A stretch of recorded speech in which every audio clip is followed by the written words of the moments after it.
So I'm glad to introduce you Sami Khatib, that we all know.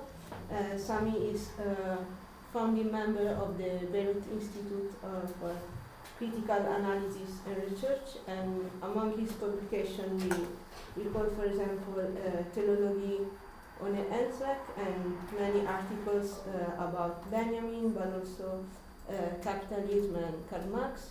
And among his more recent publication, the co-authorship of The Crisis, the Stakes of Fall, and please, thank you, Giulia, and thank you, Martin, for making this possible.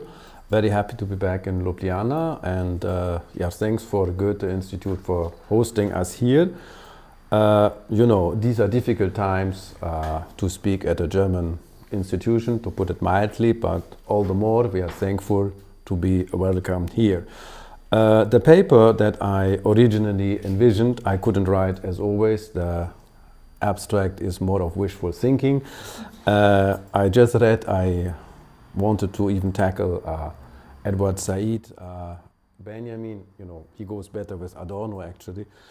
Many other things, but also it was interrupted through the discovery of the work of Furio Jesi.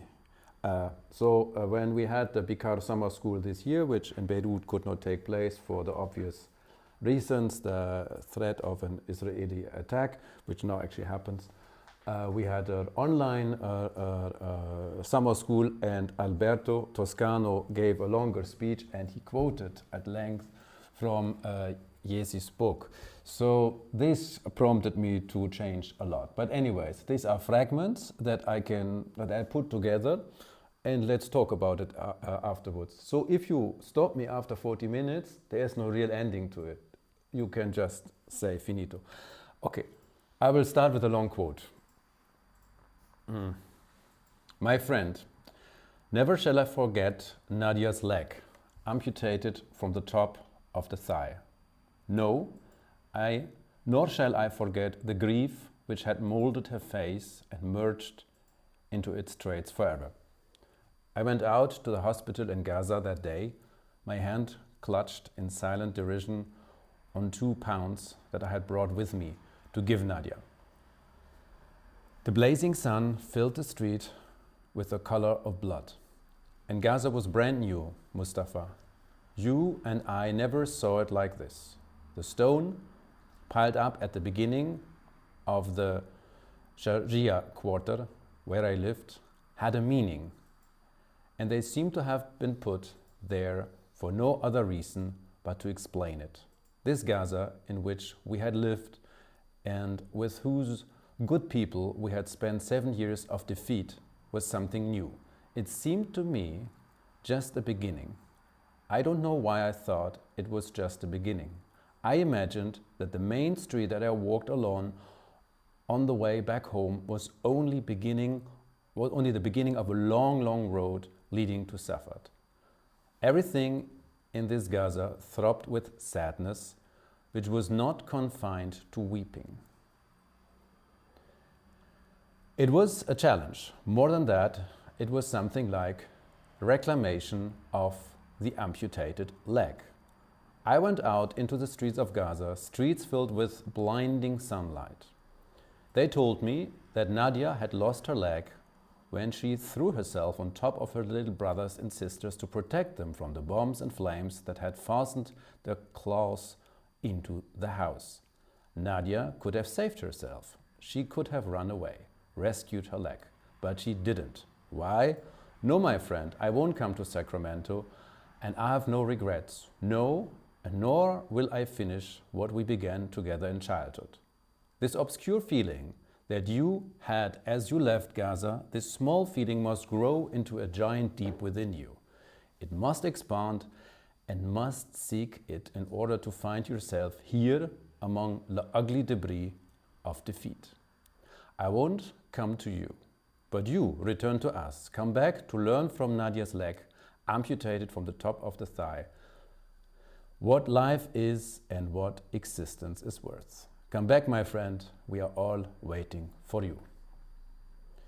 So this is the ending of a longer story, short stories, by Ghassan Kanafani. This is written in 1956. It's not from today. 1956. It's called Letter from Gaza, and it's included in the longer, also translated into English, volume Men from the Sun. So, again, Ghassan Kanafani, the famous Arab revolutionary writer, romancier, assassinated by the Mossad in 1972, I guess, in Beirut. Speaking from a non-defeatist position of defeat, 16 years earlier, in 1940, Walter Benjamin conceived history as an anachronic constellation of past and present, shot through with sparks of messianic time. What he calls Jetztzeit, or now time, are short circuits of past and present, resisting the progressive flow of homogeneous, empty time. Or according to this anti-evolutionary concept of history, you know that, of course, the past is never simply gone. It can never be fully historicized unless it is recalled or cited in a revolutionary way. Only if politics has the capacity to anticipate the kairos, the opportune moment for a tiger's leap into the past, the catastrophic course of history can be interrupted. In this way, history, historiography, and revolutionary action are inextricably intertwined. A neutral perspective, detached from political struggles, only leads to what he calls empathy with the victor. And the rulers at any time, as Benjamin reminds us, are the heirs of all those who have been victorious throughout history. Against this form of victor's history, be it historicist, progressivist, or evolutionist, Benjamin argued for a truly historical concept of history, aiming at the revolutionary encounter of past and present, accessible only for what he calls the struggling oppressed class. In this sense, the task of the materialist historiographer is both radically partisan and universal, and I quote from the notes on the thesis on the concept of history. And he writes, the history-writing subject is properly that part of humanity whose solidarity embraces all the oppressed. It is the part which can take the greatest theoretical risks because, in practical terms, it has the least to lose. Again, he writes this in 1940. In this vein, Benjamin's thesis on the concept of history link universality, that is universal truth, the true image of the past and so on, to a particular position. We have it in the title, Generations of the Downtrodden, the negative subject of class struggle. And here we may read thesis 12 from On the Concept of History again. You know it probably, I would have projected it, but I read it out for you again. So the subject of historical cognition is the struggling oppressed class itself. Marx presents it as the last enslaved class, the avenger that completes the task of liberation in the name of generations of the downtrodden. This conviction, which had a brief resurgence in the Spartacus League, has always been objectable to social democrats. Within 3 decades, they managed to erase the name of Blanqui, August Blanqui, almost entirely through, though at the sound of that name, the preceding century, the 19th century, had quaked. The Social Democrats preferred to cast the working class in the role of a redeemer of future generations, in this way cutting the sinews of its greatest strength. This indoctrination made the working class forget both its hatred and its spirits of sacrifice, for both are nourished by the image of enslaved ancestors rather than by the ideal of liberated children. End of quote. This is thesis 12. Collective affects like hatred and spirit of sacrifice become, if you take the crypto-Kantian formulation of this thesis, the beginning of the thesis seriously, become the quasi-transcendental condition of possibility to access the true image of the past. So epistemology, political standpoint, and revolutionary struggle intersect here. Revolutionary politics is all about finding a past struggle, event or situation, crystallized in an image. You remember, the image flits by. If you don't catch it, it's gone forever. And realize its hidden truth in the moment of political action in the present. Only in the political struggle, the epiphany of the true image of the past is real. Another quote, which is Alternative Thesis 18, you know, the famous one found by Giorgio Agamben. I think he never gave it to the Benjamin archive. He only sent a copy. He found it in Paris. But it's also included in the selected writings. And Benjamin writes here, for the revolutionary thinker, the peculiar revolutionary chance offered by every historical moment gets its warrant from the political situation. But it is equally grounded for this thinker in the right of entry, I think in German, Schlüsselgewalt, the right of entry that the historical moment enjoys vis-à-vis a quite distinct chamber of the past, one which up to that point has been closed and locked.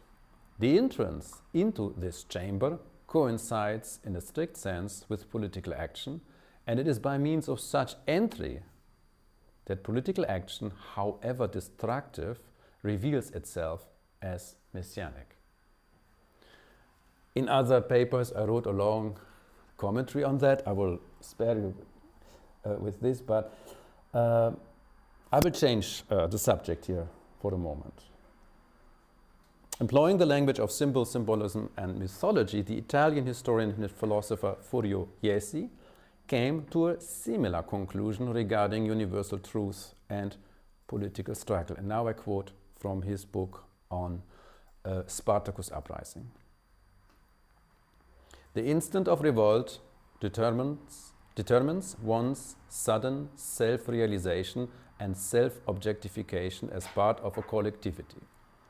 The battle between good and evil, between survival and death, between success and failure, in which everyone is individually involved each and every day, is identified with the battle of the whole collectivity. Everyone has the same weapons, everyone faces the same obstacles, the same enemy. Everyone experiences the epiphany of the same symbols.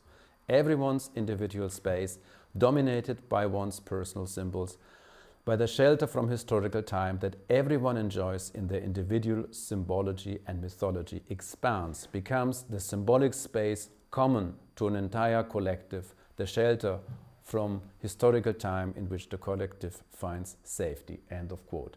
Of course, if you really want to unpack it, now you have to immediately go back to Benjamin, Surrealism essay, and you look at image space, Bildraum of the political. I didn't have the time for that, but you know, it's more of a constellation that I put here together. Of course, we cannot miss Jesi's different take on revolution, which he distinguishes from the revolt and its peculiar experience of time. And again, it's a quote from the same text. Jesi says, I use the word revolt to designate an insurrectional movement that differs from revolution. The difference between revolt and revolution should not be sought in their respective aims. They can both have the same aim, to seize power. What principally distinguishes revolt from revolution is instead a different experience of time. If following the ordinary meaning of the two words, revolt is a sudden insurrectional explosion, which can be placed within a strategic horizon, but which does not in itself imply a long-distance strategy, and revolution is a strategic complex of insurrectional movements coordinated and oriented over the mid to long term towards ultimate objectives.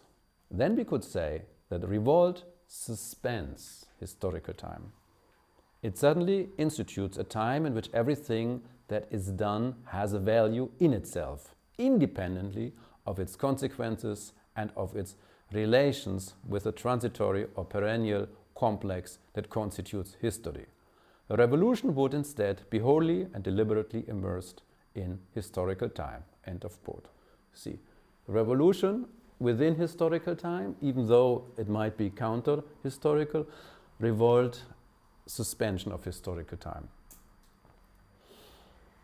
Of course, the echo that I heard immediately was the entry into this hidden chamber of history, however destructive, no? This is also can be very destructive and very dangerous, reveals itself as messianic. Messianic would here be, if I were to translate it in more profane language, I would say suspension of historical time. Benjamin's signifier of the messianic can be used here. So unlike traditional Marxism, this type of insurrection or revolt is a fight against history, against one's historical tendency, a rebellion against the so-called objective laws of historical development. And as a footnote, Marx might have called it a Don Quixoterie, if you remember the famous line from Grundrisse, when he says, if we are not fighting in a certain way within that tendency of development of productive forces, every attempt to open a different future will be Don Quixoterie.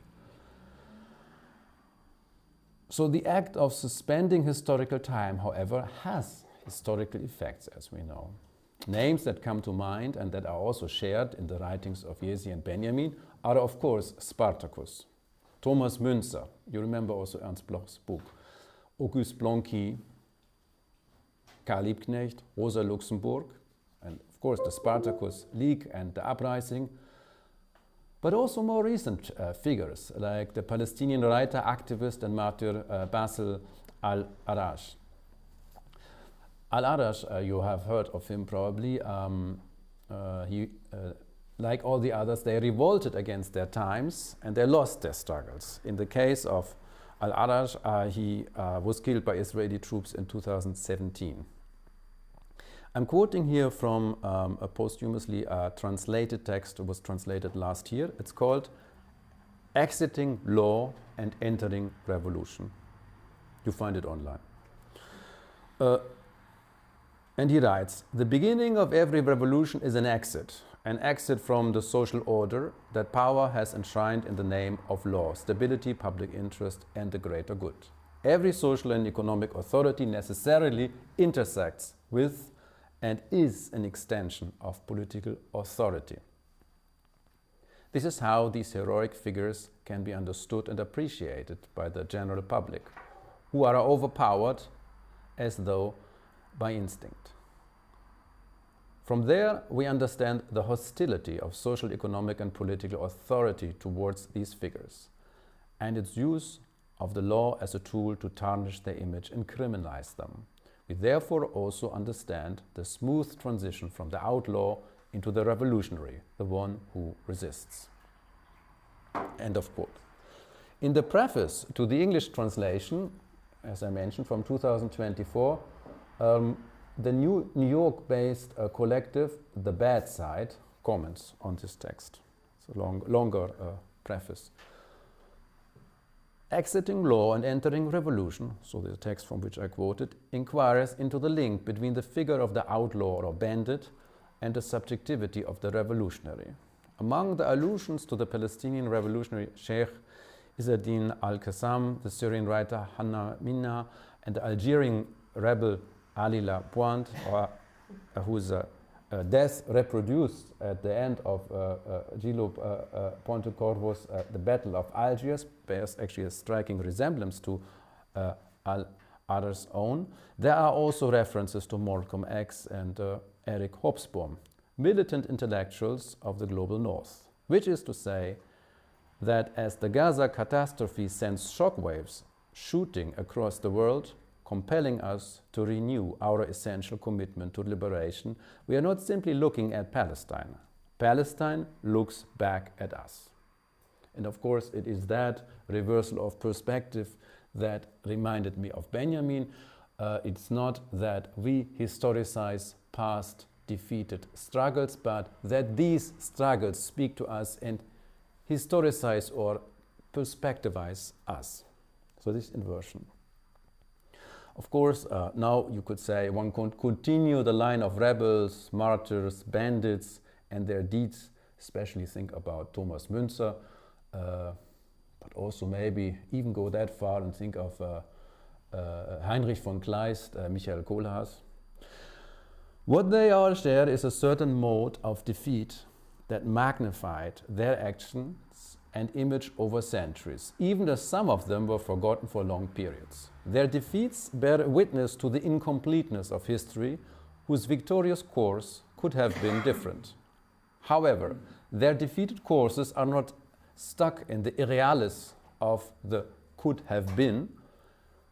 They had an effect that lives on in the actuality of current struggles.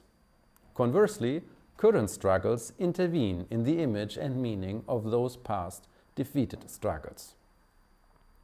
Benjamin demonstrated how political action retroactively changes the modality of each present's unfulfilled past. The site of this retroaction is, of course, class struggle. Again, I quote from Benjamin, this is thesis 4, also very famous. Class struggle, for which a historian schooled in Marx is always in evidence, a fight for the crude and material things, without which no refined and spiritual things could exist. But these latter things, which are present in class struggle, are not present as a vision of spoils that fall to the victor. They are alive in this struggle as confidence, courage, humor, cunning, and fortitude, and have effects that reach far back into the past. In other words, through virtues like confidence, courage, humor, cunning, and fortitude, the current class struggle can modify its relation to the past. Besides being a struggle for the crude and material things, class struggle also imparts a medium through which lost struggles of the past and present are present in current struggles. And vice versa, the retroactive effect that the present has on the past corresponds to a claim that the past has on the present. So again, this is the inversion. The past talks back, or also the past defeat in the present talks back. If you want the ruins, the debris talks back. These anachronic modifications of the relation of past and present cannot be registered objectively, of course, but can only be collectively channeled in the uneven course of class struggle. Referring to the Spartacus Bund of Rosa Luxemburg and Karl Liebknecht, Benjamin affirms the collective affect of past failed revolutions in terms of hatred and the spirit of sacrifice. For, as we have quoted before, for both are nourished by the image of enslaved ancestors rather than by the ideal of liberty. So it's really the opposite, but this would be a next paper. It would be probably a paper on a critique of memory culture with Enzo Traverso, and we should connect this critique with a critique of the human rights discourse by Robert Meister. I wrote this in a recent paper, so sorry, I cannot annoy you with too many arguments here. But this would be the long footnote. But let's go back to Benjamin and his language. So Benjamin's take on revenge is not surprising. Remember, there is revenge and there is weak messianic force. You know, of course, who are the readers who like more which formulation. So Benjamin's take on revenge is not surprising given his reading of Marx.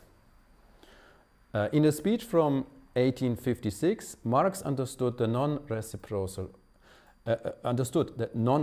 revenge as a counterfactual affect and integral force can actually have efficacy in the historical materials concept of history.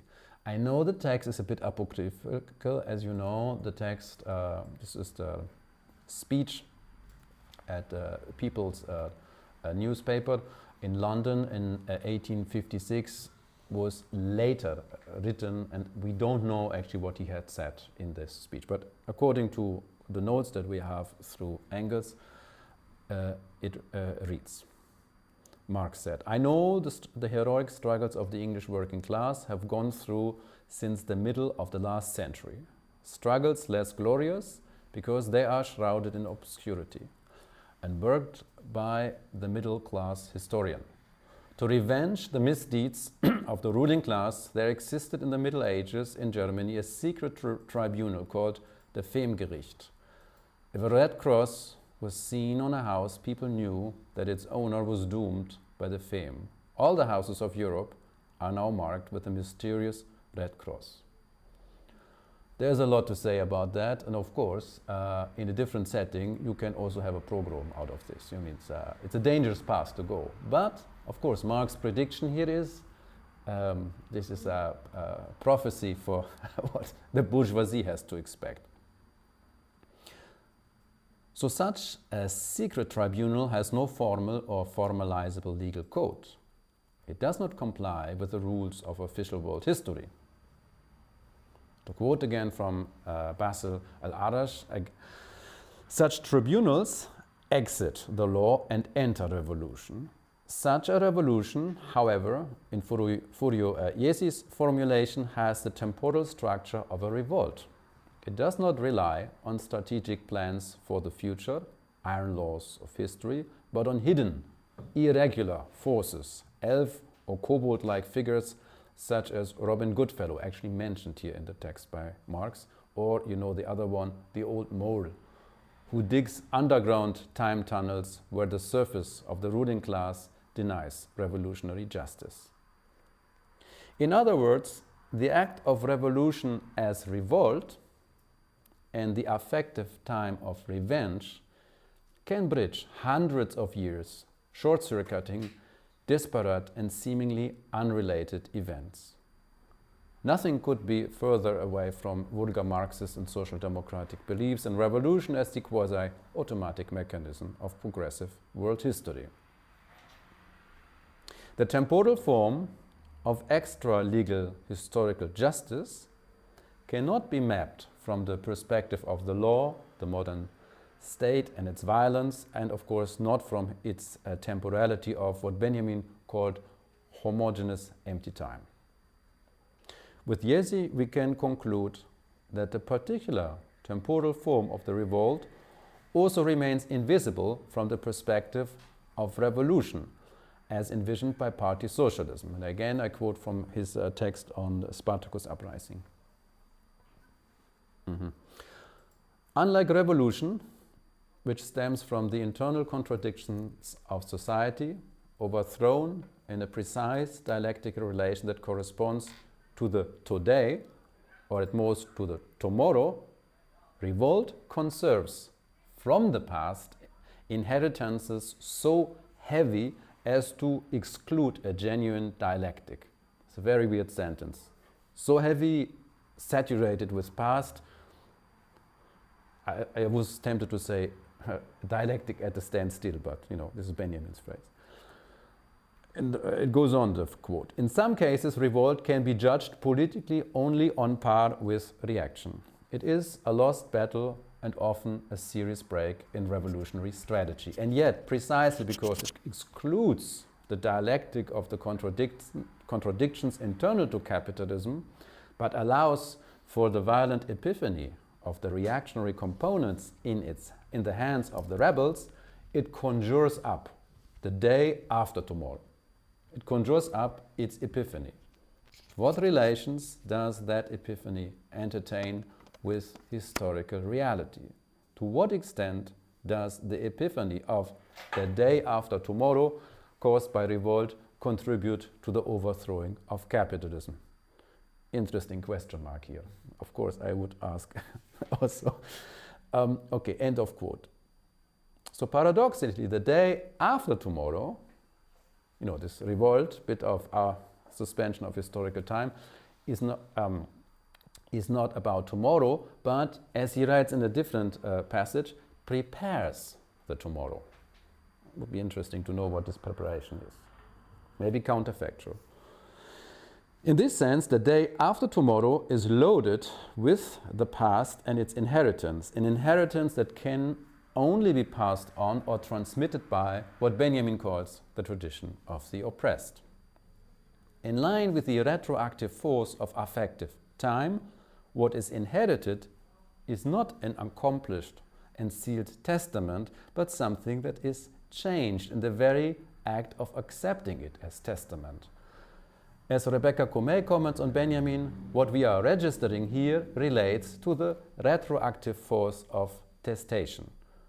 The heir generates his or her own inheritance. That's a quote from her text on Benjamin.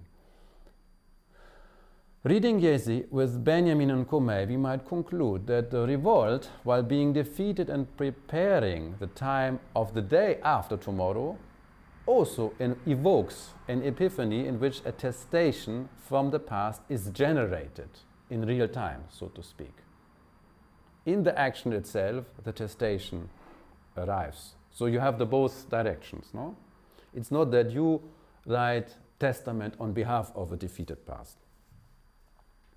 In this way, the revolt lays bare the peculiar logic of historical time in Benjamin, a temporality that is open, fractured, and curved in a non-linear way. Seen from this perspective, the temporal form of the law and the state is not historical in the strict sense. If affective time is real, history is incomplete in a radical sense. Its texture is woven out of struggles, catastrophes, and failures, as well as insurrections and revolts, and actually resurrections as well. Relying on a specific link between time, affect, and collectivity, Benjamin is careful not to affirm all kinds of collective pathemata, passions. However, he acknowledges their efficacy. Politics and affect, truth and myth cannot be clearly separated. To this respect, Benjamin echoes Gramsci's parallel reading of Croce's Passion and Sorelian myth. Here would be a long footnote on Gramsci. I just read it recently. His comments on Croce and on Sorelian myth. And also one should distinguish here myth and mythology or mythologization. And again, go back to Jesi, but this is something you may help me or we can talk about later. By the way, it's also interesting for Benjamin, who actually has many arguments against myth from the position of truth. And we have to, it's not clearly distinguished, though. He has not, let's say, a Platonic theory of the truth.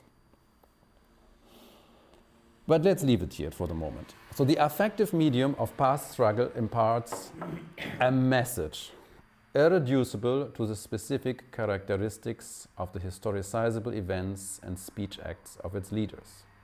In a radical sense, there is nothing to be learned from past failures, no solace to be found, no instructive narrative to be told, no future utopia to be envisioned, no ideology to be distilled.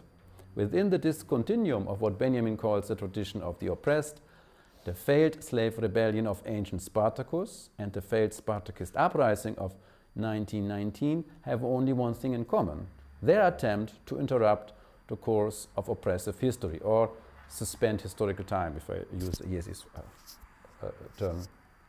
The fractured medium that connects and separates these disparate struggles only transmits its own immediacy, not in order to museumize, put into museum, past failures, but to set them free. Or, put differently, if the historical materialist task of blasting open the continuum of history only comes into perspective from within class struggle, then the disruptive fight for the crude and material things is the affective medium that enables a properly historical perspective on the past. And of course, this leaves us here with a contradiction within the tradition of the oppressed. On the one hand, it is a tradition with transmission or testation, of which creates its own heritage of interruption and revolt. So certain continuity in history, even though it is against history. And on the other hand, it establishes the transmissive link between past, present, and future struggles and their defeats, essential for any authentic concept of history. So, discontinuity versus continuity. In line with this contradiction, Benjamin proposed a dialectical understanding of the notion of tradition. And this is from Benjamin's notes on the thesis on the concept of history, which actually are not included in the English translation. Basic aporia, he writes here, it's crossed out passages. Tradition as the discontinuum of the past in contradiction to history as the continuum of events. Dash. It may be that the continuum of tradition is semblance, but then precisely the persistence of this semblance of persistence provides it with continuity. Super Benjamin sentence, no? Again, crossed out, basic aporia, he starts again. The history of the oppressed is a discontinuum. Dash. The task of history is to get hold of the tradition of the oppressed, full stop. Crossed out. More on these aporias, he cannot let go, no? The continuum of history is the one of the oppressors, whereas the idea or Vorstellung of the continuum levels everything to the ground. The idea of the discontinuum is the foundation of real tradition. Again, crossed out. He went on with a different formulation in the end. So what Benjamin addresses here in terms of aporias relates back to the contradictory meaning of tradition. As the proverb has it, tradition is not to preserve the ashes, but to pass on the flame. Its root, the Latin verb tradere, conveys a variety of meanings, the most common of which is to hand down, transmit, to pass on. However, tradere also denotes surrender, giving away, even betrayal. This last meaning could give us a hint of how Benjamin conceives of the tradition of the oppressed. Tradition does not establish continuity through transmission, but is a discontinuum fitted by lack, privation, and betrayal. However, he claims that the fractured medium of the tradition of the oppressed is not only negative, for history also transmits a redemptive, and now comes the famous signifier, messianic force. But how are we to detect this force, and who is the we in this case? And maybe I will end here with, this is also another quote from Benjamin's notes. The historical materialist who investigates the structure of history performs, in his way, a sort of spectrum analysis. Just as a physicist determines the presence of ultraviolet light in the solar spectrum, so the historical materialist determines the presence of a messianic force in history. Whoever wishes to know what the situation of a redeemed humanity might actually be, what conditions are required for the development of such a situation, and when this development can be expected to occur, poses questions to which there are no answers. He might just as well seek to know the color of ultraviolet rays. Of course, very nice formulation, but one short comment and I will stop. Such messianic spectral analysis may bring an invisible color to the fore. If the light of history also transmits messianic rays, then the medium in which they are imparted and discontinuously passed on is the tradition of the oppressed. This medium is not continuous, transparent, and neutral, but discontinuous, opaque, and politically partisan. Its texture is woven out of struggles, empty spots, disjointed elements, which cannot be represented in one transmittable image or inscribed into one multifaceted yet coherent world history. In this sense, the metaphor of continuous rays might be misleading. It does not come as a surprise that the final version of the thesis does not talk about the messianic light, as you know, splinters of messianic time. Moreover, with the messianic force in history, the boundaries of natural sciences, image space, are reached. For Benjamin's historical materialist cannot count on scientific laws. Unlike a physicist, he or she has no measurement at hand to pursue a messianic spectral analysis of history. The fractured medium in which history will have been told is bound to a partisan experience and perspective, for only the tradition of the oppressed imparts a genuinely historical image of the past. And of course, this is why Benjamin remains a fierce critic of the humanist idea of cultural heritage, politics, culture of commemoration. I just mentioned it. Maybe I could actually stop here. I mean, now I would have to start with Enzo Traverso as a critique of memory culture of post-1989. But maybe one more remark before I really shut up. The signifier of the messianic. Don't forget, Thesis on the Concept of History was not intended for publication. This is something of a stand-in. I will not say it's an empty signifier, it's actually a signifier loaded with meaning, too much meaning I would say, overdetermined. But it should not be read as, especially today when we have a different meaning of the messianic, we should not read it as something of a stable force or something of a redemptive promise. It is precisely, let's say, the empty imprint left by an attempt to suspend historical time. But there is a trajectory in that. We call it secret teleology. Sorry for the Kantian Hegelian term. I would say this is the messianic. Even if you will say any predication, the messianic is, every predication is wrong because the very grammatical structure already is defeated by the very idea of what the messianic is. But so to speak, these messianic rays or ultraviolet light are the, may call it, negative imprint of these failed attempt at interrupting time, historical time, or if you want to call it with Jesi, these are the steps of preparing the day after tomorrow and what they have left. I would say this is his spectrum analysis. I will end here. Okay, thank you for your attention and sorry for being super long.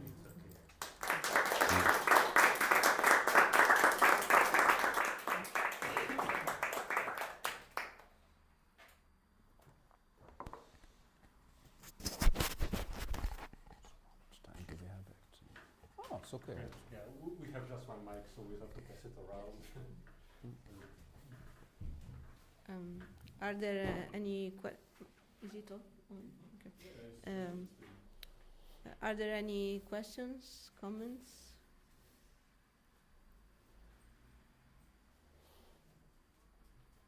Otherwise, I have one. Me too, actually. So, well, maybe it is a bit provocative, but it was so a good talk that I cannot contest anything. So, well, if we think this distinction between revolt and revolution, so that only in revolt seems to lie the possibility of marking a change because of the real suspension and reopening of history. My question is then, is not that we are always in this way preparing the day after tomorrow, but in a sense postponing it in a undefined way, because if there is no strategic attempt to change, to divert the course of history, making another history possible, it is like if we are doomed to fail every time with no real possibility of change. So an undermining of the real revolutionary change. Yes, exactly. And this is exactly the problem of this entire approach. Look at all these people were defeated. Most people wrote after the defeated revolution. The text of Jesi is from 1969, and of course he was in Paris. So these are all defeated positions. The paradoxical argument, though, is that I would still call it dialectics, because I don't think dialectics is this evolutionist machine that they think. Mm-hmm. So, or put it this way, the dialectics of revolt and revolution includes a non-dialectical moment. The non-dialectical moment is heaviness of the past, or the something that cannot be bequeathed, like the inheritance which creates its own act of testation. So there is something non-dialectical in it. Totally go with that. I think this argument could even include Benjamin, maybe Bataille, and famous critics of, let's say, a vulgar understanding of what historical dialectics is according to strategy, plan, contradiction, resolution, and so on and so on. But the point that you are making is in the end a political one on, let's call it meta strategy.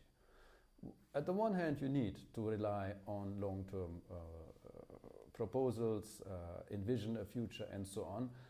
But I think they should be informed at the same time through precisely these, you can say, gaps or deadlocks that had been produced through revolt. So what I'm proposing, of course, is against the grain of the, let's call it, anti-dialectical vision, which is also very Manichaean. So you heard these truth, false, life, death. Of course, these are the moments, almost eschatological moments at the end of a struggle or in the moment of defeat. But I would propose there is a dialectics precisely between these two moments. And you know, it is not the work of theory to determine dogmatically, I go with revolution or I go with a revolt. A real revolution and actually a real strategy must include these, let's say, non-linear, non-dialectical moments of attempts at interrupting history. But what do I mean by this? So there is an after-image. Earlier I said there is no ultraviolet light, you know, even the metaphor is wrong. But there is something of a, I think there is a kind of epiphany for people in a revolt.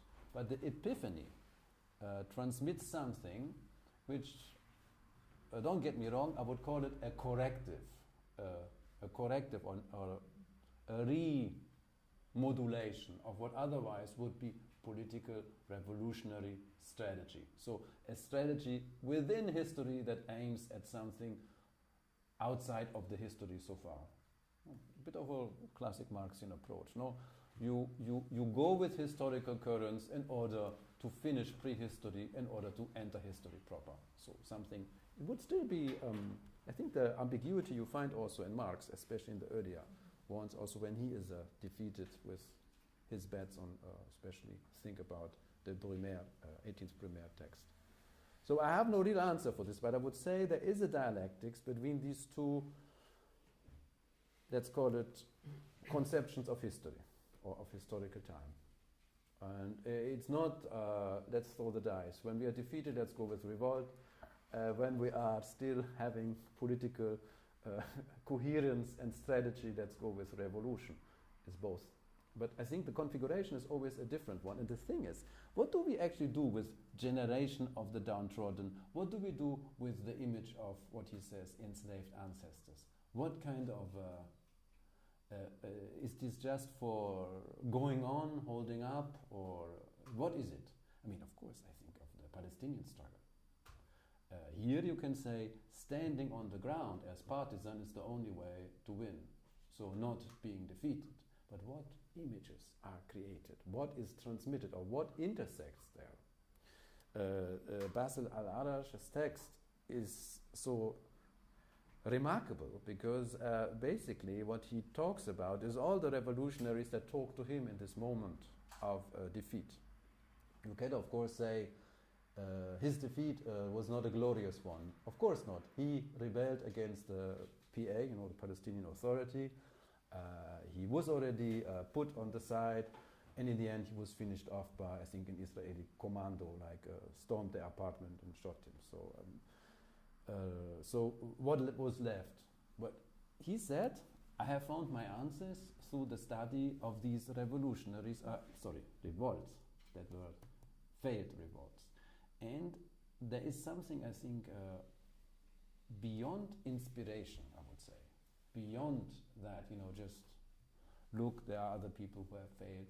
There is something of a, let's call it, objective epiphany in a certain struggle that maybe was addressed, you may say in wrong language, but still was addressed in Sorelian myth, which, you know, can also be taken in a completely different direction. As you know, he had also some fascist readers and fans. So I believe in this, and I think this is something, I don't believe in it, I would say this is the dialectics that I need, or the dialectical optics that I need. Maybe you would say dialectics is the wrong term, may call it parallax, something that you cannot totalize, these two different approaches. I don't know. Thank you. No, just because it may be a kind of follow-up to the question and the answer on revolt and revolution. Because I was thinking, I mean, I see that I thought you were kind of dismissing the temporality of revolution to advocate revolt, and you just say that it's not the case. But I'm still doubting whether this sort of inscription of the temporality of, I mean, revolution being that which is completely immersed into history and into some sort of historicism, and then having revolt as this insurgent moment. I'm wondering if this is like the sort of characterization of the revolution that I like. And I was thinking that, for example, if you think about Ben Said, who's also a Benjaminian scholar, I mean, the very idea that revolution would be this insurgent moment. So you don't, I mean, maybe what I don't like is the idea that revolution needs to be absorbed into the historicist time, not just the long term, because again, you can have a long term without necessarily falling back into historicism. And I think that in Ben Said you have an understanding of the revolution, which is precisely the interruption of time, that now through Yezi you're naming revolt. My not hostility, but my skepticism towards revolt, maybe it's also influenced by, I mean, authors like Kristeva, for whom then revolt becomes this insurgent, but almost individualist, like erotic moment that kind of completely dismiss the idea of political organization. So this emphasis on spontaneism. And even if you think about the Spartacus League, I mean, I think that what is dismissed is the idea that there is a sort of cumulative work, which is the work of organization. Militantism as almost the boredom of it, like brushing teeth, the daily activity that it's constantly repeated. I don't know if this is anti-messianic because it speaks of a sort of cumulative time where you add up in a preparatory way. And I think this is something, maybe I'm not with Benjamin, or I'm not Benjaminian enough to being able to dismiss this component that to me is essential to strategic revolutionary perspective, the cumulative work of organizing. But that said, the question is, would you agree with Ben Said that indeed revolution does not need to be left into this historicist absorption, and we can think of revolution as this interruption of time? So we don't necessarily need revolt to think of insurgent time or suspension of time. That's one question. The other one has to do with memory politics, memory culture, and traverso. I mean, maybe I want to hear more what you have to say about that, but I was also wondering if the key, I mean, traverso is not against memory, it's against the cultural industry of memory, or against the presentism, which is a sort of trap for the way in which memory is institutionalized. The idea is not let's forget, or let's not remember, or let's do away with memory. It's rather maybe advocating for a different partisan practice of memory. So the issue wouldn't be against, I mean, I guess we agree on that it's not against memory or pro-memory. It's rather the partisan standpoint from which we reorganize memory, that pretty much in line with this idea of tradition as discontinuity. The discontinuity of tradition is precisely because tradition is not just a given physiological accumulation that we receive. It's a selective partisan process of, discontinuously selecting what we want to remember when we want to locate us or inscribe us, and what kind of tradition we reconstruct partisanly. Does it make sense? Super, that's really wonderful. I have this thingy. Wonderful question, Jamila. In a way, I answered kind of the first part with your question, Giulia. But one more time, of course, this is exactly where one should have the, let's say, the argument. I said, dialectically include revolt in what revolution is. But that is just a slogan. What does it mean? What does it mean? The book is very clear, Yezi's book, about you didn't do your homework in terms of, sorry to say that, objective conditions for revolution. You were just too early here. it's clear that you were defeated. Still, the book makes an argument. There is a strange counter, whatever, historical preparation of the day after tomorrow in the imprint that it left. So it doesn't mean that you can have an ex post teleology. Our sacrifices were worth it in order to prepare the steps that we can only see from an afterward. This is, of course, the danger of this kind of celebration of the spontaneism of epiphany. And, of course, we should fully reject the crypto-existentialist celebration of such moments in pseudo-radical bourgeois literature of today. Sorry, I really... That's why I don't do Benjamin today anymore. That's only why, okay, there's internet, but still, this is a small circle of people who know when I say those signifiers. I don't talk about this stuff anymore for years. And I will also not do this anymore because I know precisely what Benjamin has become, this poster boy of bourgeois academia using pseudo-radical terminology in order not to engage precisely in the accumulative steps of realpolitik that are actually needed so much today, and the left totally lacks. And Benjamin, even though he criticized left-wing melancholy, is part of it. Traverso's point is interesting because he defends left-wing melancholy in a very interesting manner. I will answer this in a moment. But first, yeah, I think you have made this point very clear with Ben Said. This is my position as well. But my question to you remains, what to do with those revolt suspension of time moments? We don't have to give them these messianic splinters, particle, ultraviolet rays. Forget the language. We can go for something else. I'm really up to. But this is my question. Remains open maybe for later. But the Traverso's point that I like a lot is, and that's why I read him. I mean, I don't read him only as Traverso. I read him as a corrective to the argument of Robert Meister. Robert Meister has this theory that the human rights discourse comes with the fantasy of history is over. It's this typical 1990s post and 2000s discourse. Evil is past, we are good, and past is evil. So evil is in the past. There is discontinuity of past and present, and this is why we are the masters of the narrative of history, but in a post-historical situation. So memory politics is predicated on this fantasy of past evil. That's why we have human rights discourse, and now we have different world order. Now we don't engage anymore in the vicious cycle of violence and counter-violence. We are done with 200 years, 1789 to 1989, struggle for revolution, a struggle for justice. Now we do peace, conflict management, transitional justice. We are done with this stuff.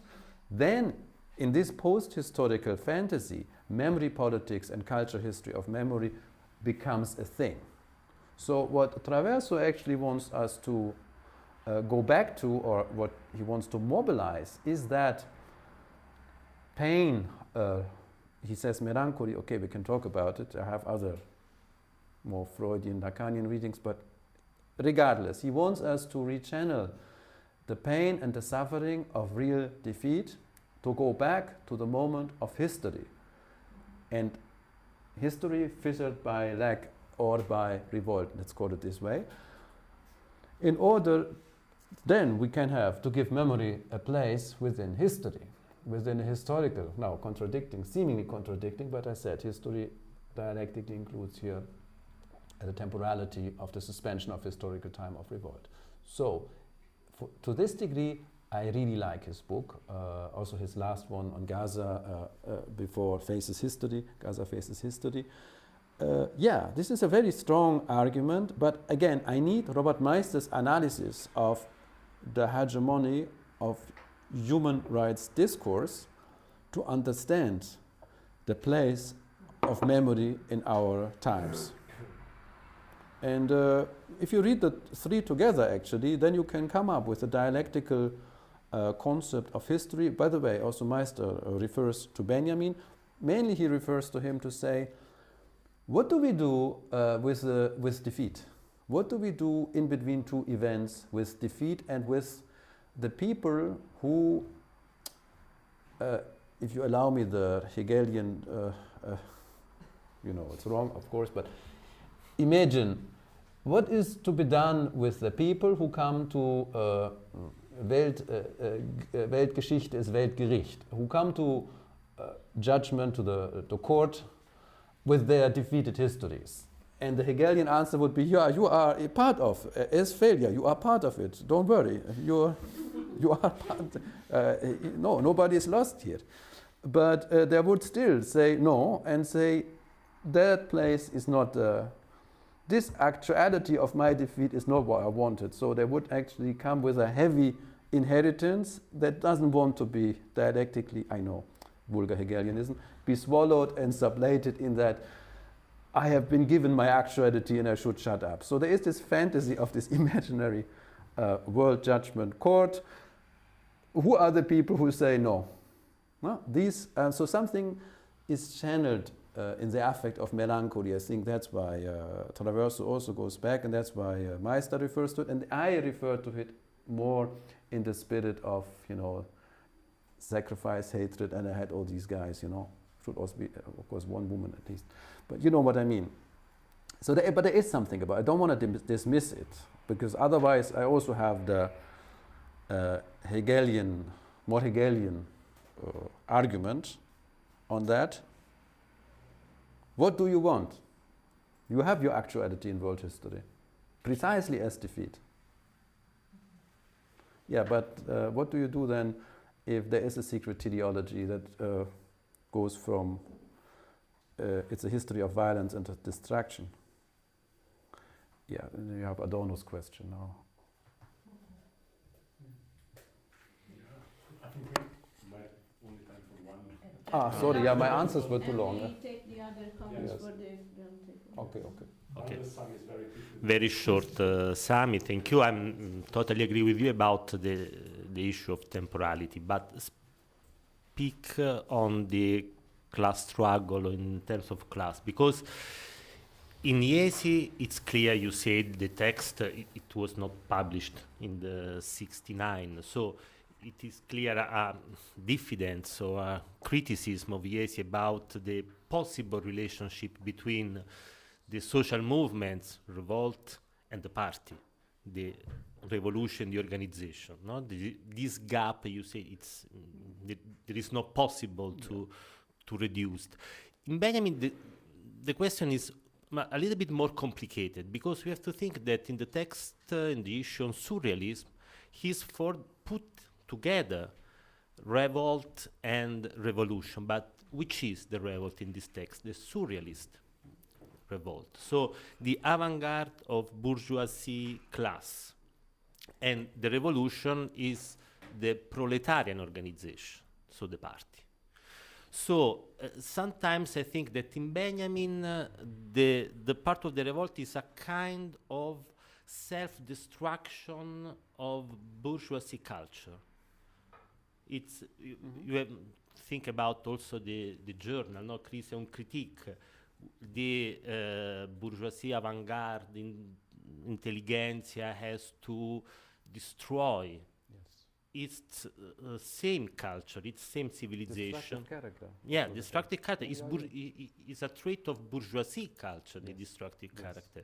So I think about that today we have to reverse this point of view, that the revolt is not so self-destructive, but has to take the role of the subaltern, not this kind of self-destruction of the bourgeoisie, of the ruling class. Because I think that in Benjamin, revolt has also this kind of point of view. In the thesis, he doesn't speak about revolt, but only on revolution. Yes. Yes, Do you- I agree, and thank you. This is a very important so- also addendum or corrective to what I have said. Benjamin and Brecht here think of experience and poverty, destructive character, are still involved in liquefying in a destructive moment the stock of heritage that bourgeois culture has left them. So what is today our perspective is not. Our perspective is the missing leg of this Nadia character, 13 years old in 1956. This is our perspective. What do you do with this missing leg, and what of post-bourgeois, let's say post-revolutionary politics, or what kind of revolt / revolution you can do in post-revolutionary times with the memory of the presence of the missing leg, or the memory of the leg. What do you do with this? And it doesn't look good, but I agree it needs, let's say, constructive political strategy, not to regain the missing limb, but to do something with those people who are the survivors of the last phase of this bourgeois universe, global capitalism. And of course the ruling bourgeoisie is much more violent even than at the time of Benjamin. So I agree that even though I love the literature, I love the, I'm a big fan, let's say, of the avant-garde art and literature, and to this degree I'm a reader of the surrealism essay always, but as a political strategy, this has been aestheticized already. The moment where this could have been realized, sorry to make Adorno's point, has been missed, or this was there already. So if you cling on to this, this is more of a melancholic attachment, detachment. It's nice to talk about the specters of Marx with Derrida once Marx is dead, in the 90s. That's why he writes it so late. So against all of this, I still think as a corrective, again, I'm going to revisit in the moment of defeat how people have reacted to this. So all of this, what you said, is true, but I still would not dismiss, let's say, the negative corrective function of this stock of literature.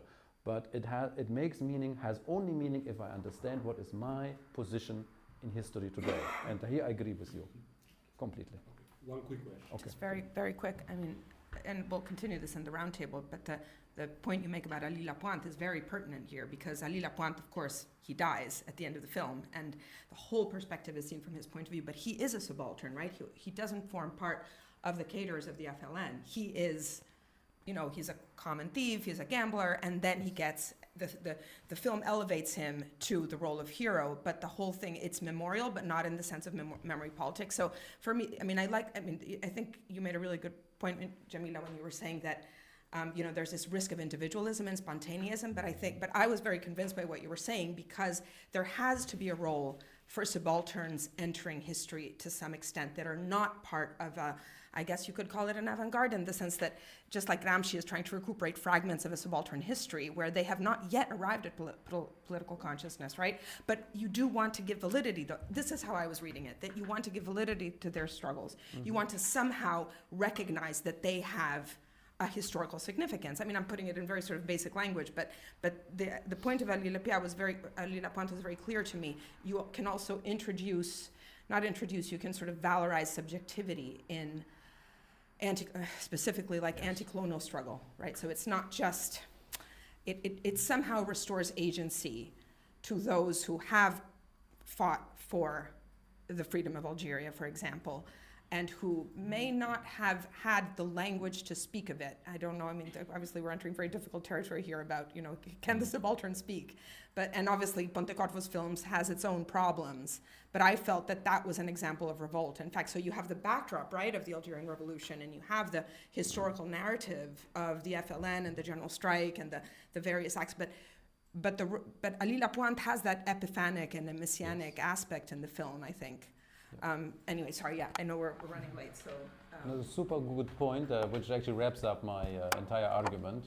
This is meant by the tradition of the oppressed. I would say this is a kind of a counterintuitive cunning of reason. The real revolutionary is not the intended one, it's the thief. It's the gangster or whoever, the gambler. Think about the repertoire of figures that Bertolt Brecht brings to the stage, who accidentally takes on that figure, and of course later has the echo, needs of course a certain validation and so on and so on. But I think this is the real revolutionary. It's very counterintuitive that there is a shift, a change. But again, then we are back to what is the political strategy. If the gambler, if the, let's say, the one who is a petty criminal and has a career, out of a sudden, as this, you know, this is gonna be defeated. So, from our perspective then, the meaning of this deed is the film and the reception and the story that we can tell. Then, of course, you have given up on the actual revolution back in the days, which, okay, isn't the past for us. But I totally can accept both. I can accept both. The image of the tradition of the oppressed as subaltern whose deeds speak is then the meaning of this event. Okay, but that is then for the day after tomorrow. But I still have the day and the needs of tomorrow and the day of today for politics, and so I cannot say either or. But again, yeah. Yeah, thank you. Thank you.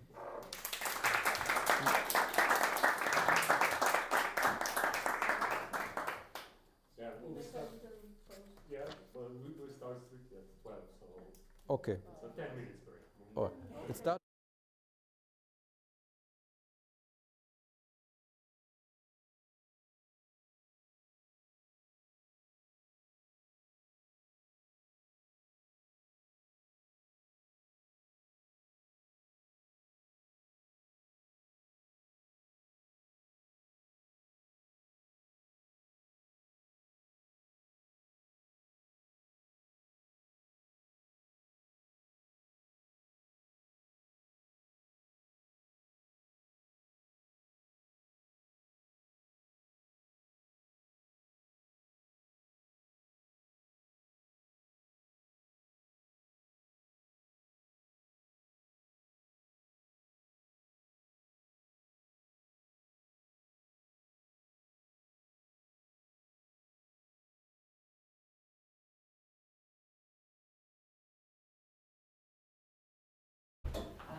Dario Gentili is professor of philosophy at the University of Roma Tre, and he is co-founding member of the Italian Walter Benjamin Association.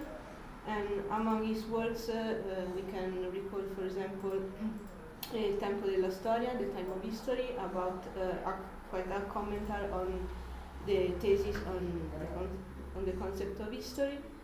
But he also worked on themes like crisis and government, and most recently is co-editor of the work Walter Benjamin and Antonio Gramsci, a recent encounter.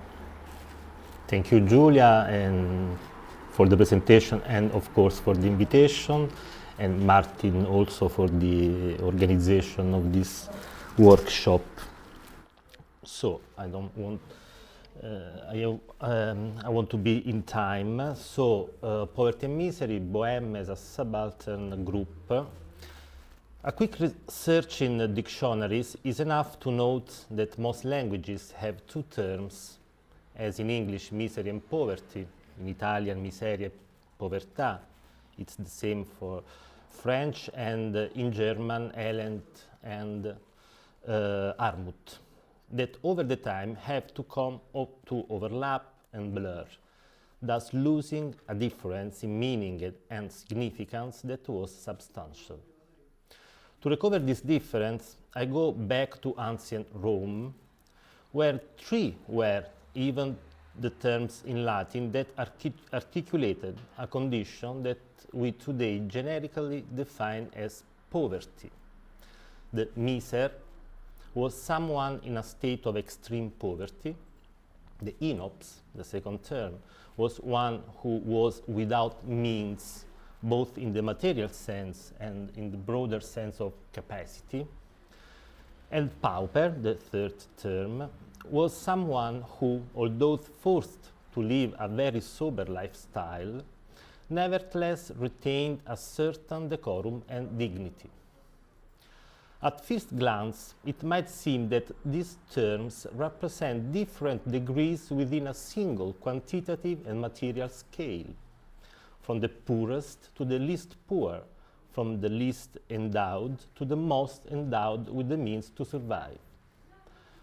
However, there is also a qualitative difference. The inops and the pauper certainly share an economic dimension. The former lacks the material means or capabilities to become independent and autonomous. His is a substantially servile condition from which it is difficult to escape. According to the etymology of the term, the latter produces little, this is poverty, but by increasing production, he can rise from his condition and ascend the economic and consequently social ladder. This indicates that pauper thus does not necessarily correspond to a servile and submissive condition like that of inops. Moreover, it can be temporary and contingent. However, the pauper can equally be reduced to the state of inops if forced to become the servant of others to survive. That poverty in the Roman world was a sort of economically quantified threshold. The condition of the pauper is thus a threshold state which can cause him to degrade to inops, but can also be overcome, leading him out of poverty. It depends on his ability to increase his productivity through work. Inops has the potential to work, but his work is strictly dependent on the means to production he lacks. In short, the difference between pauper and inops is related to work. If pauper and inops fall within the economic dimension of work and are only differentiated by its forms and methods, the condition of the miser is an absolute state with no way out. It is not defined by a lack, whether in production, means, or capabilities.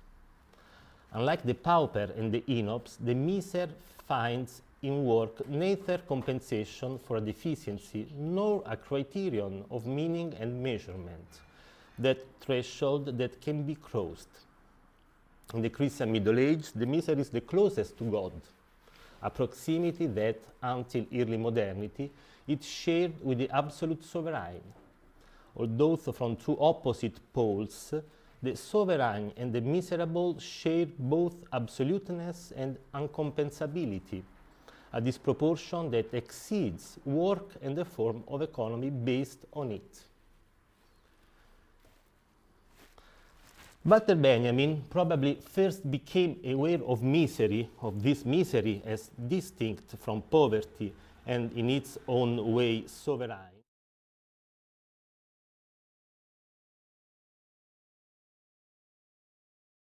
In Naples, he recognized a form of life, that of misery, that is not lacking on the basis of parameters of economic measurement, thus enabling the production of poverty and the activation of those compensatory dispositives that govern it.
The panorama that in those same years the misery of Naples shows to Benjamin, he instead renders in very similar terms, but with an opposite tone. Here, misery is no longer represents the most extreme and irretrievable degradation of poverty, but rather a form of life that participates as a sovereign to the panorama. I quote from Naples with Asia Lacis, "Even the most miserable existence is sovereign in the dim,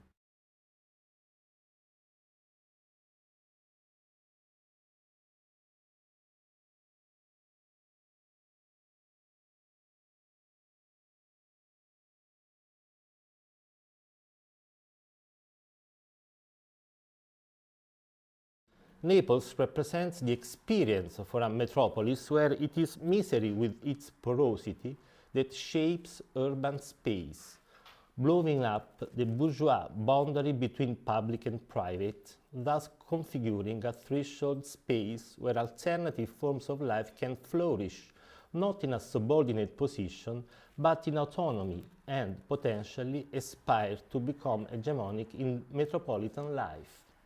I quote, "Misery, thus Elend, has brought about a stretching of frontiers that mirrors the most radiant freedom of thought, Geistesfreiheit."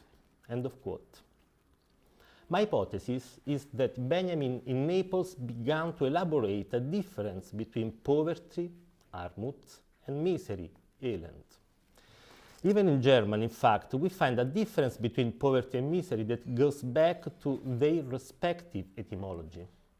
If Armut refers to a lack of productivity that can be compensated by work, Elend indicates a condition of such extreme poverty that it is incompensable, so much so that etymologically it refers to being, quote, alien, extraneous to a certain territory and order, end of quote.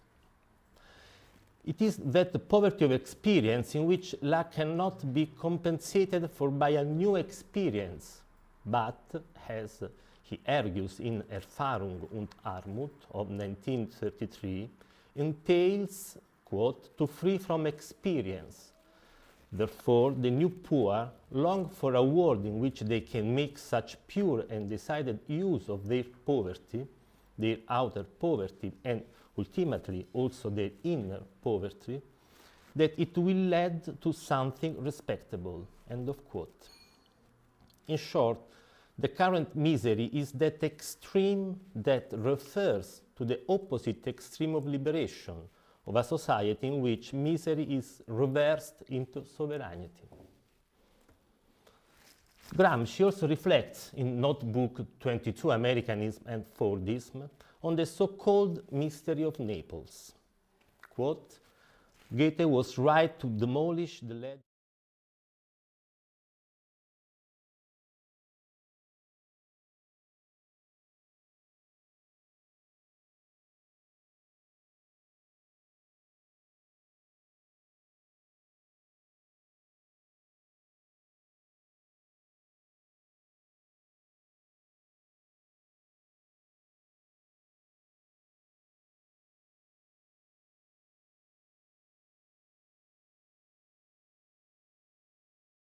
If this activity without productivity of the Neapolitans for Gramsci represents an obstacle to progress and modernization, being part of those viscous parasitic sedimentations that hinder the affirmation of Fordism and its rationalization.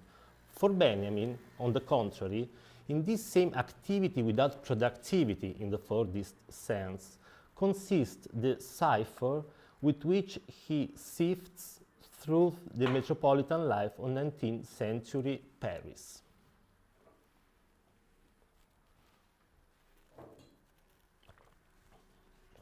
Benjamin worked at the Passagenwerk during his Parisian exile, during which he experienced poverty and job precariousness at first hand.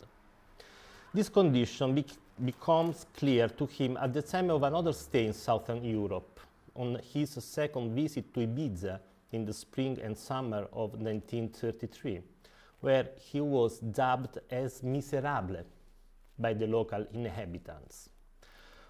While Walter Benjamin's miserable appearance was undoubtedly influenced by the economic hardships he faced, having recently abandoned his hopes of securing a university position and his anxiety about the bleak prospects of exile as a Jewish Marxist, Germany was reeling from the aftermath of 1929 economic collapse and Hitler's rise.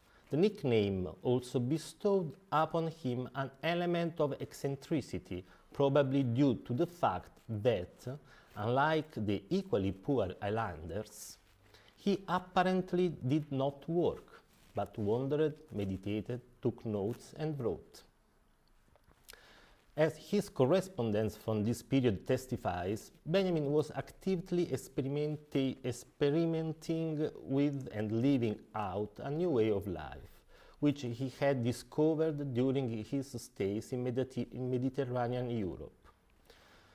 Living by experience and day-to-day survival not only characterized Walter Benjamin's existence in 30s Paris as a freelance ante litteram, but also formed the basis of the lifestyle he sought to unearth in the Paris of advanced capitalism during the 19th century. This way of life took shape during Baron Haussmann's urban planning revolution and found expression in the poetics of Charles Baudelaire.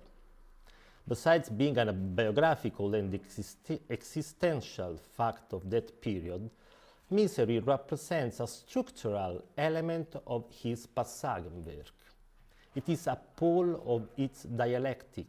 It is the dialectic image as the reverse of a liberation that is realized in awakening.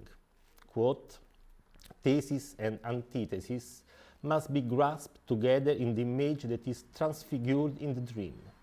The aspects of splendor and misery of the passage are a dreamlike vision. Dialectical shift in synthesis is awakening. End of quote. In Passagenwerk, however, misery also plays a fundamental role in Benjamin's analysis of modes of production and their transformation. It is this aspect in particular that I would like to focus on. Benjamin explores how the metropolitan pace of life conditioned the crowds of the modern metropolis for the repetitive and serial work typical of Fordist factory assembly lines. But not only that. Benjamin offers glimpses of a post-Fordist critique within Marx's contemporary criticism of capitalism, which sprang from the Fordist production model. In his study of the 19th century revolutions in France, Benjamin highlights how Louis Bonaparte's counter-revolution with the establishment of the Second Empire, norms that had emerged from the city slums encountered figures like Baudelaire among its ranks. Benjamin reviews the characters that populate it: the flaneur, the idler, the professional conspirator, the gambler, the night owl, the detective, the rag picker, the prostitute, the poet, and the artist. This is the same boheme towards which Marx expresses a very severe judgment: scum, offal, refuse of all classes, since he recognizes in it a fundamental ambiguity that makes it susceptible of the flattery of power, while also being irreducible to belonging to any specific social class. I read it's not complete in the slide, but anyway. Quote, alongside decayed roué with dubious means of subsistence and dubious origin, alongside ruined and adventurous offshoots of the bourgeoisie, where vagabonds, discharged soldiers, discharged jailbirds, escaped gallery slaves, swindlers, mountebanks, lazzaroni, pickpockets, tricksters, gamblers, maquereau pimps, brothel keepers, porters, literati, organ grinders, rag pickers, knife grinders, thinkers, beggars, in short, the whole indefinite, disintegrated mass thrown hither and thither, which the French call la bohème. End of quote. Benjamin perceives that Napoleon III's counter-revolution was facilitated by an advanced form of capitalism that, while partly anticipating Fordism, also foreshadowed a new market capitalism. This new capitalism exploited alternative lifestyles that were often associated with extreme misery and rejected traditional factory work accessible to the poor. In Baudelaire's Paris, quote, there was the pedestrian who wedged himself into the crowd, but there was also the flaneur, who demanded elbow room and was unwilling to forego the life of a gentleman of leisure. His leisurely appearance as a personality is his protest against the division of labor, which makes people into specialists. It is also his protest against their industriousness. End of quote. After the alliance with the proletariat was broken, the counterculture of the bohème found itself vulnerable to the commercialization, transforming the refusal of work into a form of marketable labor. Quote, the flaneur now truly epitomized the commodification of leisure. His strolls were monetized, and his observations of the market were suddenly transformed into a job. End of quote. And precisely that idleness, condemned by the work ethic that profitless activities represented, falls within the productivity regime. Quote, basic to flânerie, among other things, is the idea that the fruits of idleness are more precious than the fruits of labor. End of quote. The activity of the idle does not find its remuneration in the increasingly uniform wages paid to workers. Yet, the value attributed to eccentricity, originality, and creativity ends up becoming marketable. However, this value operates on a different level than that by which the relationship between time and work is determined and quantified. Idleness, distinct from the free time away from work, embodies the desire to live day to day and by expedience, a lifestyle excluded from the satisfaction of needs ensured by conventional work. This is why, in its various forms and expression up to the present day, misery often evokes contempt, resentment, or even outright hatred. It elicits ambivalent feelings because it rejects the redemption through work, and the poor seeks. Work with many of those who hate misery would actually prefer to do without. The market seeks to govern and profit from desire by promising satisfaction to it. It is called enjoyment. This concept offers the diverse individuals comprising the boheme, the fulfillment of desires that remain inaccessible in factory or white-collar work. Baudelaire, who had once joined Blanqui in the barricades of 48, distanced himself from the rebellious masses and assumed increasingly reactionary positions. Ultimately, he viewed the Paris Commune of 1871 with aristocratic contempt, despite sharing certain characteristics with his own bohemian experiences. Evidently, as Benjamin argues, the exchange offered by the market, enjoyment in exchange for the renunciation of power, appeared to be a favorable bargain, but in the end it turned out to be a way for the boheme to leave misery behind and enter the ranks of poverty. Quote, inevitably, one day many of its members of boheme had to become aware of the commodity nature of their labor power. But this day had not as yet come. Until that day, they were permitted, if one may put it that way, to pass their time. The very fact that they share could at best be enjoyment, but never power, made the period which history gave them a space for passing time. End of quote. It is not so much in the Fordist factory that the labor power of Baudelaire and the Bohemians will find its form of commodification. Rather, it seems to refer to another mode of production which will take over from the Fordist one, the post-Fordist mode of production. Post-Fordism that in fact buys labor power with enjoyment in exchange for desire. And it is precisely this desire that is expressed in an activity without productivity. And it is in it that Benjamin recognized the power of labor power, the same power that poses a threat to capitalist order. It is no coincidence that Baudelaire himself, in The Painter of Modern Life, claims for himself as an artist, for his activity without productivity, a kind of basic income, not only because he is at risk of poverty, but above all because he is a member of a new aristocracy that as such does not have to work. And yet, for Benjamin, Baudelaire is also a figure of misery. Indeed, he argues that Baudelaire recognized himself in the rag picker, which, quote, is the most provocative figure of human misery.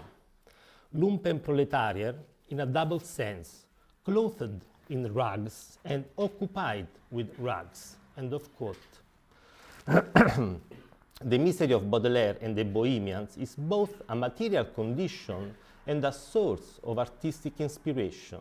It is what defines them as outsiders to both working class labor and the order of bourgeoisie citizenship.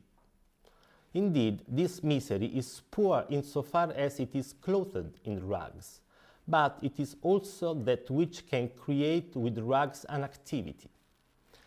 If the poor man is called upon to redeem his condition with work, shedding his rags to aspire to bourgeoisie clothes, the rags of misery remains so, representing a desire without satisfaction, without bourgeoisie enjoyment.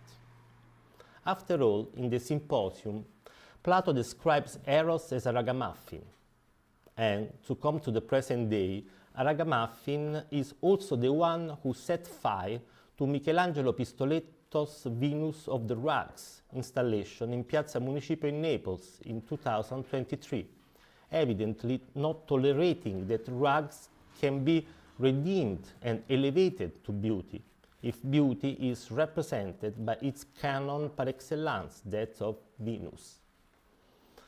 Benjamin concludes on some motif in Baudelaire by arguing that Baudelaire is, quote, a star without atmosphere, that his star does not find its own atmosphere in his era, that of the Second Empire. Baudelaire and with him the Bohemians ended up being subjected to the initiatives of the ruling class, which assigned market value to their way of life, making it a reproducible and marketable lifestyle. Rather, Baudelaire's star would have shined in its own atmosphere if that of 1848, when he was on the barricades with the Blanquist proletariat, had been, in Gramsci's words, a permanent victory and not just a temporary revolt and insurrection. No, this is impossible to read. I'm quoting the famous Gramscian passage on the history of subaltern social groups from Notebook 25. I'm posing the question of whether the Bohemians can be part of the history of subaltern groups as Gramsci intended it. For Gramsci, that the Boheme could take the initiative in unifying the subaltern groups and take their leadership can certainly be ruled out. As was already the case for Marx, the Bohemia's activity without productivity, insofar as it is individualized and not class composable, makes it susceptible to the initiative of the ruling class, remain in a passive and subaltern position. As he notes in Americanism and Fordism, for Gramsci the Bohemian is fundamentally a layabout. Benjamin, on the other hand, considers it a decisive task for a communist politics to give Baudelaire's star an atmosphere, so that his activity without productivity is not then captured by capitalist mode of production and made productive. There remains, I think, an open problem, that of the alliance between countercultures, this is also how one can define Bohemia, and organized class-based labor. It came up again in the 70s. Mark Fisher considered it in exactly these terms in Post-Capitalist Desire.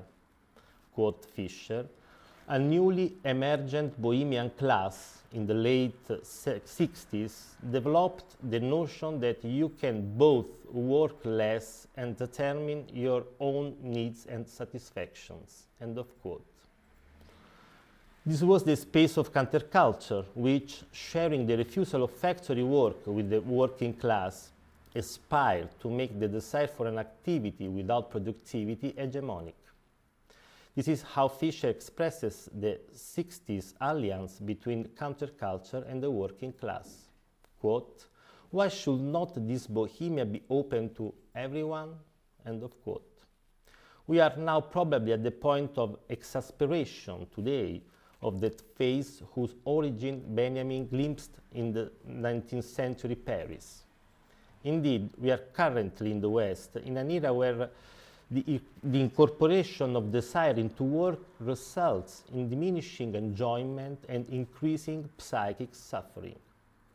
This situation has reached a nearly unsustainable point for individuals due to the frustration stemming from the lack of return on investment of desire in one's work. This constitutes the most desperate form of misery today, misery without desire. Thank you.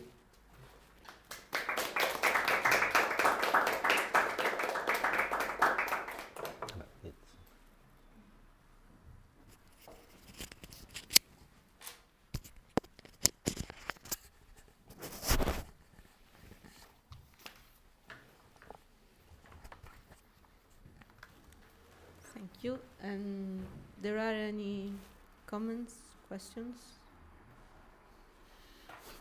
You want to? Who wants to start?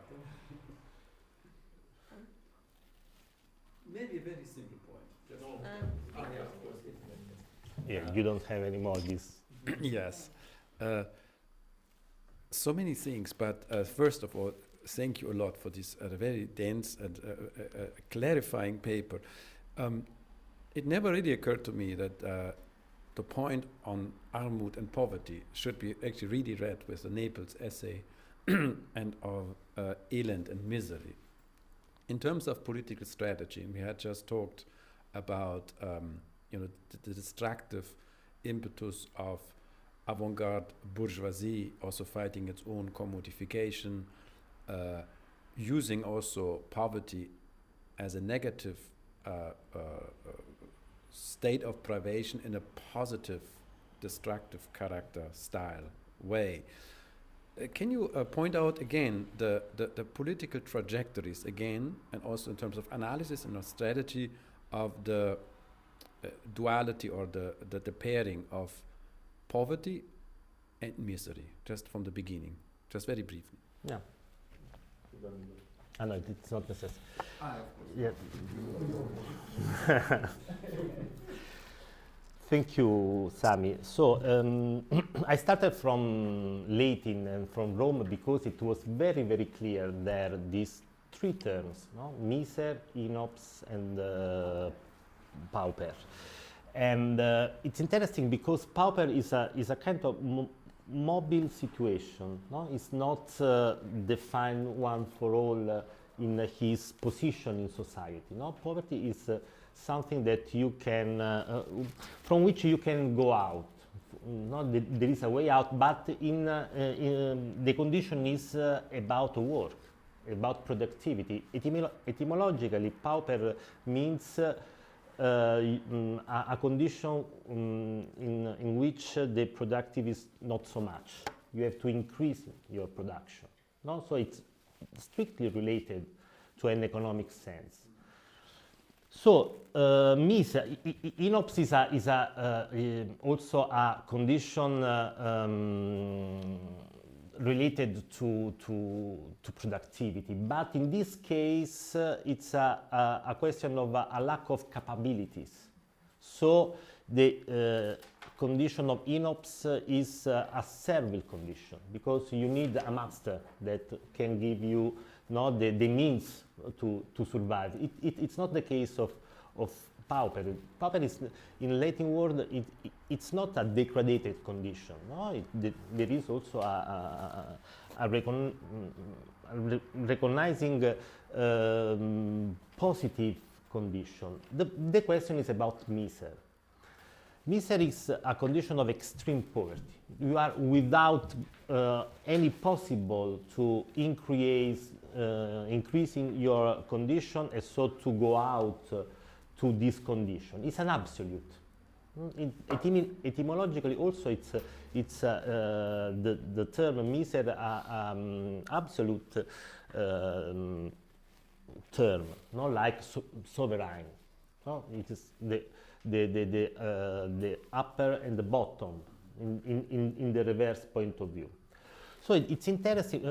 In this research, I focus also with Foucault history of madness.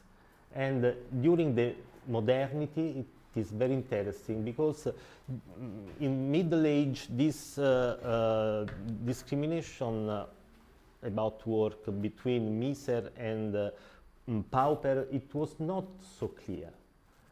And with the great, say, interment in this chapter in Histoire de la Folie of Foucault. There, in the hospital for they built it in this age, it was a discrimination between the poor that can work and the other. And in this time, it produced also a moral judgment on the miser, on the miserable. So it started this story in this time, in modernity, this discrimination between the poor that can work. No? It became the new labor power for the new industries in the centuries, in the center of industrial revolution. And on the other side, it's this inappearance of the miserable condition. No? It's only a moral judgment, and because it's people that they won't not work.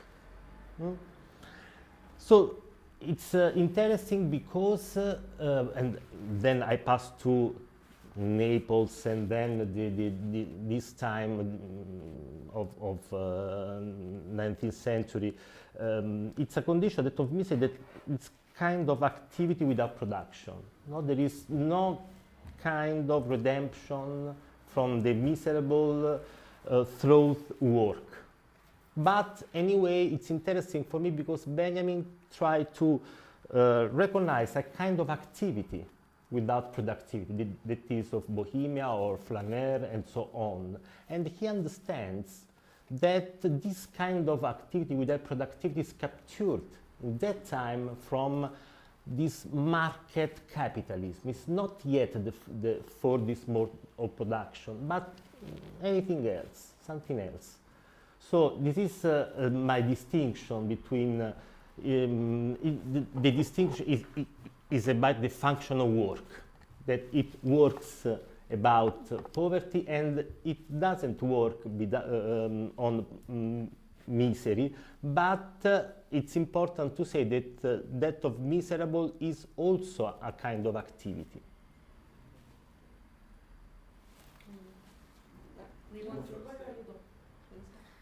Thank you. And well, just like, it would seem like as if the bohème were always struggling between this misery, which would allow it to conserve its alternative way of life, and the falling into capitalist market and commodification of the same activity. So in order the culture to remain counterculture, it has not to be internal to the logic of capitalism. And the problem would be that, okay, but it would remain misery in a way which would not allow people to survive in most of the cases, apart from some fortunate cases. And it recalls to me, for example, if I think a case of counterculture, punk culture, no?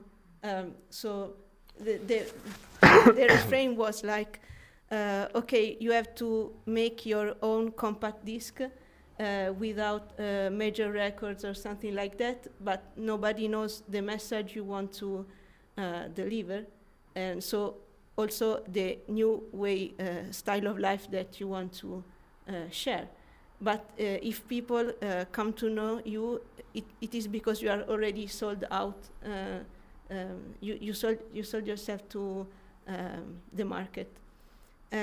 So can we think a way through to, for example, I was wondering if we can read this with what Benjamin says in the essay, the author as producer.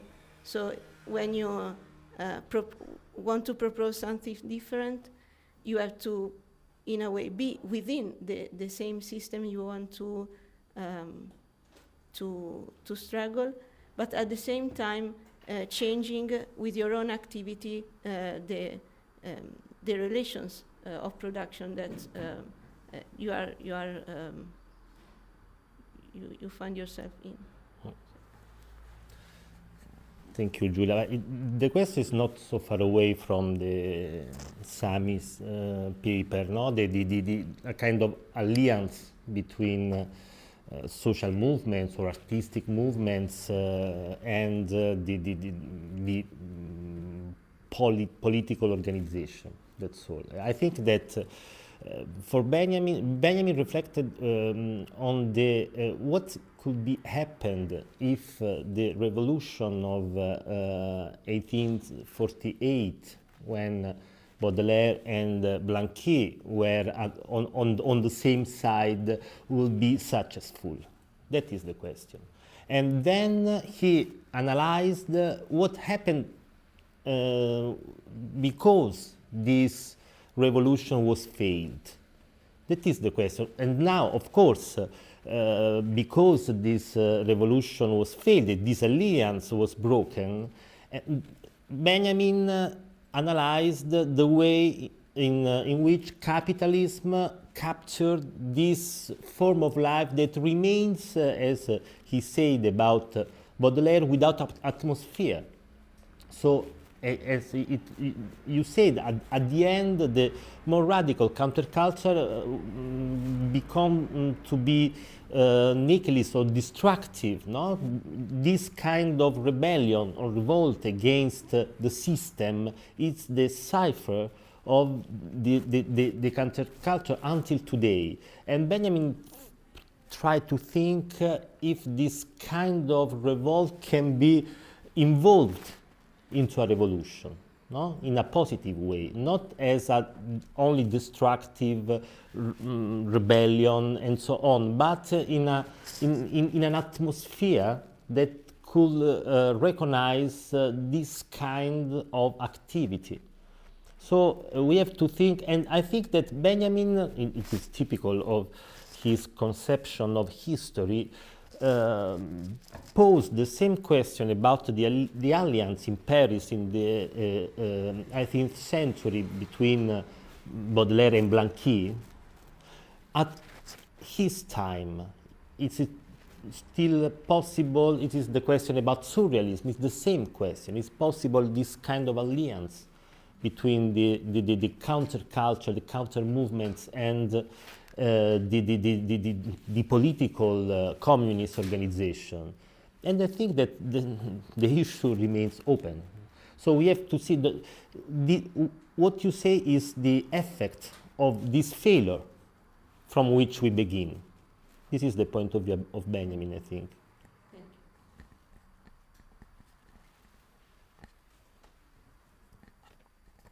Thank you, Dario, for the presentation.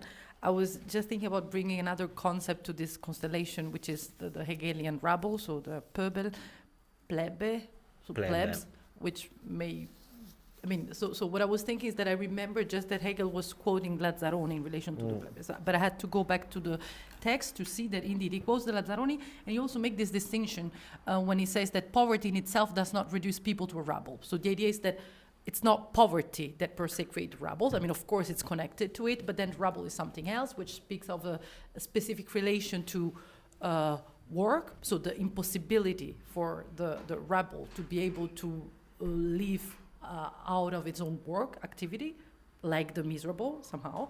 But at the same time, for Hegel, there's also a strong characterization of, the lack of honor or integrity. So there's a strong moral condemnation of the rabble. Maybe it's also a sort of effect of the headache that the rabble creates in terms of like the unresolvable contradiction of his political economy. But then I was thinking, maybe one thing is if the miserable or in Benjamin can be somehow connected to the rabble. So if there's a way in which we can think that there are similarity, because there is this relation to labor, which is on the one hand, work is not enough to allow the rabble to live. There's maybe not a refusal of work. This is not something that appears so clear to me, but maybe I could, reread the text to understand to what extent the rebel is refusing to work or is just left out from the possibility of being connected to the productivity of civil society. And then the other thing I was wondering, since you were very clear about the 48, the barricades where Blanqui and Baudelaire were on the same side. What if that was successful? And going back to Marx's quote, which is also very judgmental, a bit like Hegel in terms of what is this boheme or what could be the Lumpenproletariat, that I guess for Marx it's not so much a moral judgment. I mean, it maybe there's some moralistic element in it, but there's also the sort of political corruptibility. So the miserable or the Lumpenproletariat could be on the right side, but could also be on the wrong side, so to say. So I guess that it's not just their morality, it's rather their a sort of political fragility or political corruptibility that make them, I don't know how to say it, that does not allow to think them of a revolutionary subject, no matter the sort of antagonistic relation that they entertain with the status quo, precisely because their location can be easily moved. So can really travel from one side to the other side of the barricade.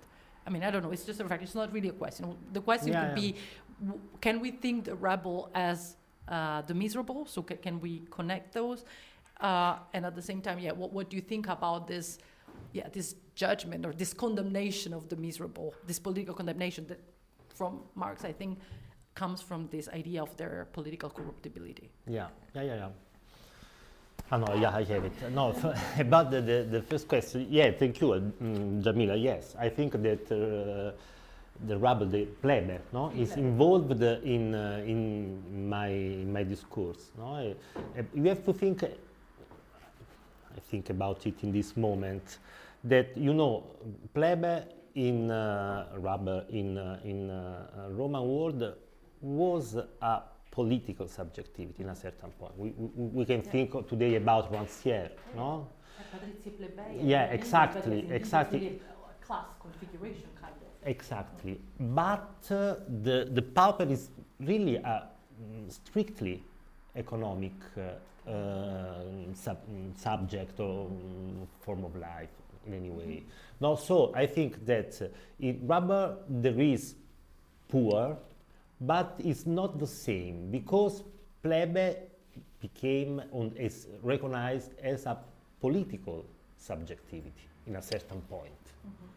So the question is maybe to think the potentiality not about the poor because they are related really to an economic system, so they are within this system, they can't contestate this order.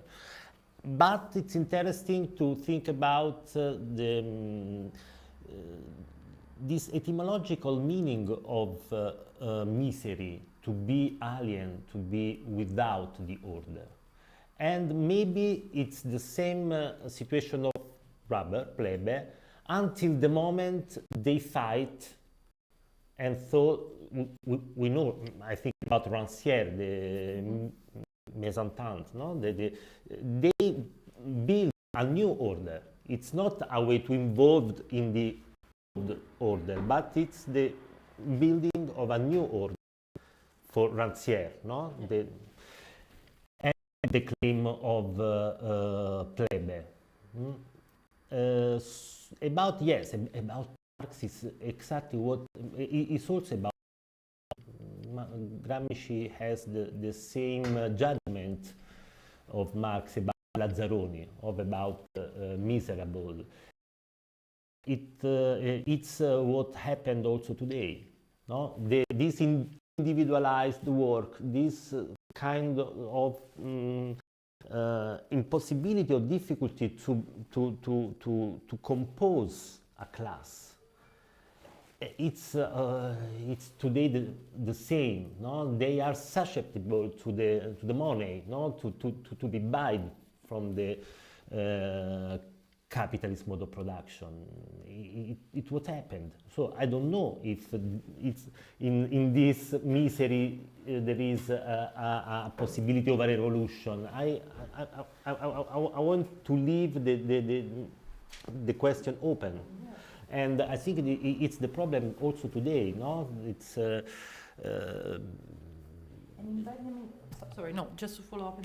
In Benjamin, do you think there is a similar skepticism? Because on the one hand, for what you reconstructed, what you said, it seems that this excess of the miserable is somehow valued for what it represents, but at the same time, there is an awareness that this commodification of labor over their lifestyle is also at stake. So I'm wondering where Benjamin stands in relation to the miserable, what kind of political characterization you think he has of the miserable? I think that for Benjamin, it's the question. It's the question, it's an open question, but it's also a Marxist question. Maybe something that Marxism has leave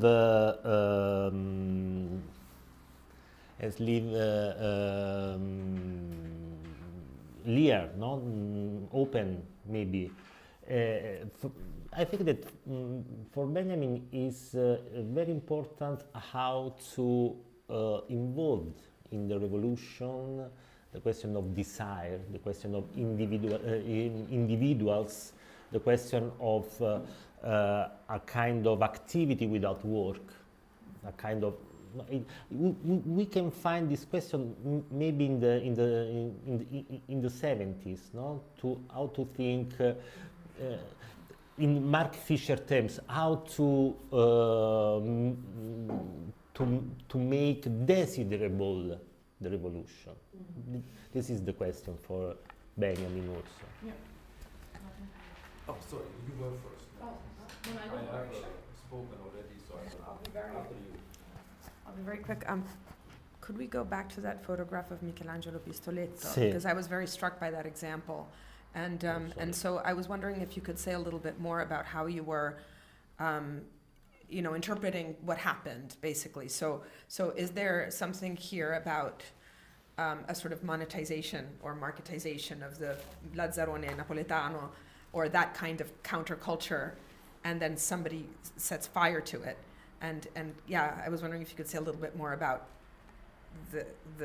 a work of art and what happened to it afterwards in the context of your paper. Thank you. Yeah, no, it's a very interesting case because, okay, it's a masterpiece that of Michelangelo Pistoletto, but it's really different if you pose this installation within a museum or in a public space.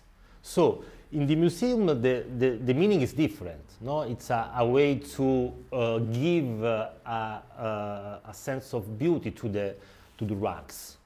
But in the public space in Naples, that has Naples has a familiarity, no, with misery and with rugs. No, you can find on the balcony in the little streets of the old city, for example. This is a little bit. It's otherwise a kind of too much a provocation, no. What you say, this kind of beauty, the Venus is a kind of is offensive for the people that in the public space have rugs as it's normal life. So I think that it's very, very important. It's not a question for me about the work of art in itself, but it's about where you pose this work of art. And the museum has a meaning, and in the public space the perception is radically different, and so it's a provocation, this Venus, this beauty, and the rugs. But it's interesting that the people, the guy that give fire to the installation was a rug picker. A rug picker. So it was a homeless, to say. At the beginning, this is the typical Neapolitan baby gang. It was a joke to give fire to this installation, but it wasn't so. It was and when police said, ask him why, I don't know, because it was offensive for me. And it was also interesting because after it was a public movement in the city, also the church, also Michelangelo Pistoletto within it, because the state gave a very strong punishment to this guy in the prison and so on, and the population was against, because they understood that it was something true in this action, and this small movement won. And now this guy is this is also interesting. It's work in church association. The state doesn't recognize the misery separated from poverty, but the church yes, because in its history there is this distinction, no? Misery and poverty. Yeah, thank you. That's very interesting. Wow, this was a super interesting explanation. I wanted to ask something different, but of course, I mean, you said a masterpiece. Is a masterpiece always a piece of the master? And is not the master mocking here the objective situation of, yeah, misery or poverty? This is a very interesting case. But my question was going back to Jamila's question regarding Pöbel, plebs. Of course, Lumpenproletariat, we have to add probably Les Damnés, the Wretched of the Earth by Frantz Fanon. And the old Marxist debate was, okay, you have two distinctions here. One would be productive or unproductive in the process of development of productive forces, and the other one was class in itself or class in and for itself. Class with a consciousness that can be for itself, aware of itself, and then become revolutionary class in and for itself.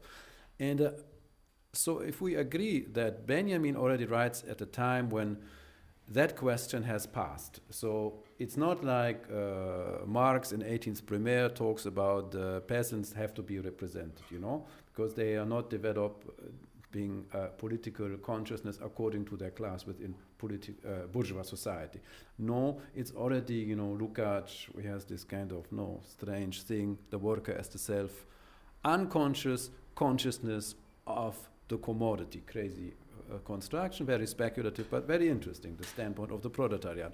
So if we accept that the question is not anymore about consciousness, but about who can be productive for what, then I would actually agree with your distinction, so that the bets of those likes of Benjamin would be, okay, maybe people that are maybe not conscious, that we don't need this consciousness raising critique here, but thanks to their position, and you give me the adjective, probably misery and poverty, could still do an action which is formative, constitutive of political processes, but not productive in the capitalist sense. This was also your take on the misery, right? There is something being produced regardless of, or being outside of capitalism. That's why actually the comparative, the superlative in Benjamin's formulation is tautological, no? Mm-hmm. You said misery is superlative already. It's not like more misery than the other. Yeah, it is already, as you said, sovereign. Okay, I get your point, and I think I can support this also. I think it's eye-opening, but the question then remains, what are these, how instructive, outside of, let's say, a reading of Benjamin, are these distinctions then? Or if we would say, there is no one who can say that what is the most productive part of society and where productivity is not.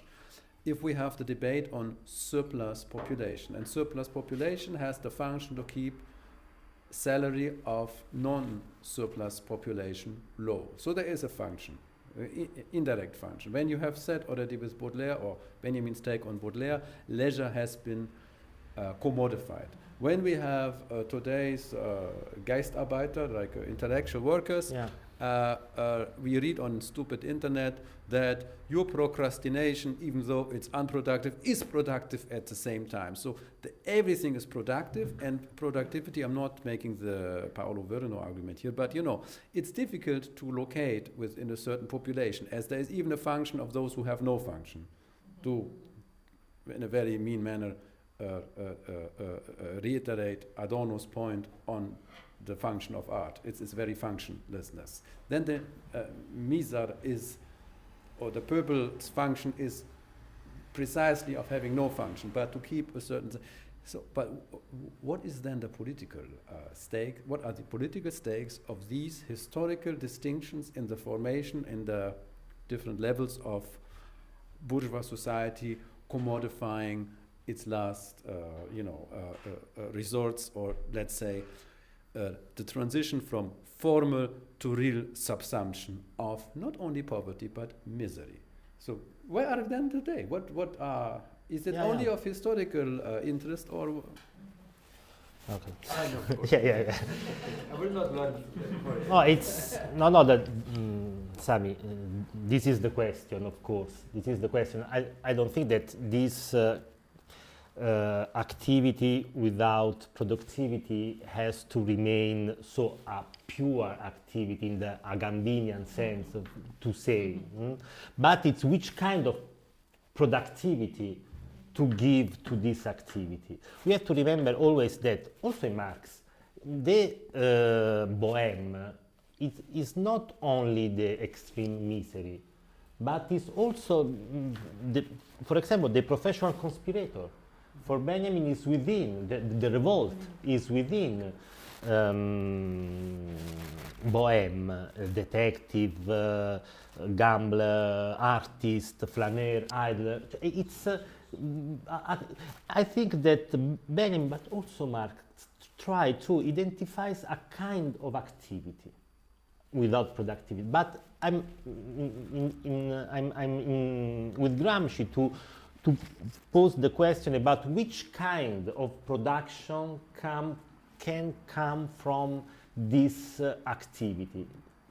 Is it possible to think a not capitalist production from this kind of activity? And the question is the political one. And come back to Gramsci quote about the history of subaltern groups. It was not clear in the slide, but what Gramsci wrote is every trace of autonomous initiative by subaltern groups then should be of inestimable value to the integral historian. That is for me the political question. To do what? To the integral historian. Cioè, can the boheme, the activity of boheme, take an autonomy initiative to give a kind of self-productivity to this activity? This is the political question for me. In this time, I think only in the 70s it starts to try this kind of political program. No? It's a typical program of autonomy, of course. And I can say we can find this kind of also in the slow food market, for example. No, each kind of autonomous initiative of these groups started with this idea to transform the mode of production, but at the end it's not so strong because there is in Benjamin terms no atmosphere, no general atmosphere for this kind of production. So at the end finish to be captured by capitalist mode of production. But my idea is that this kind of initially there is always an attempt to give a organization, a kind of economical organization to this activity in terms of productivity, of production, but it's too weak to resist in the global market. It's we can find a lot of examples today, no? Also in the recent decades. Think about the ecological sustainable agriculture and so on. At the end, this is begin to become greenwashing.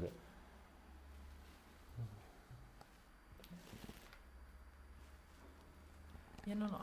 I mean, I don't know. I have just scattered thoughts. One thing, since Sami mentioned the damné, again, since my memory is so bad, I had again to go back to the book and thinking that even Fanon has this very ambivalent characterization of the lumpenproletariat. They can be, on the one hand, the best ally of the colonizer, so they can be mobilized almost as thugs.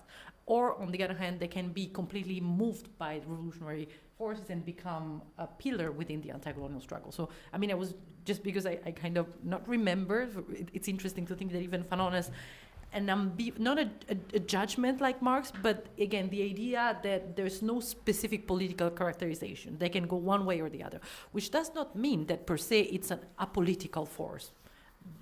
It is a political category. I do agree, like the plebs, I also believe that the miserable are an agential political force that is not defined in terms of where it is located, but it's not to deprive them of any political signification. That was not the point. And now the whole thing about activity without productivity, I'm not sure I understand exactly what you have in mind when you take contemporary examples of, let's say, good examples of how a regime of activity without productivity ends up not being co-opted.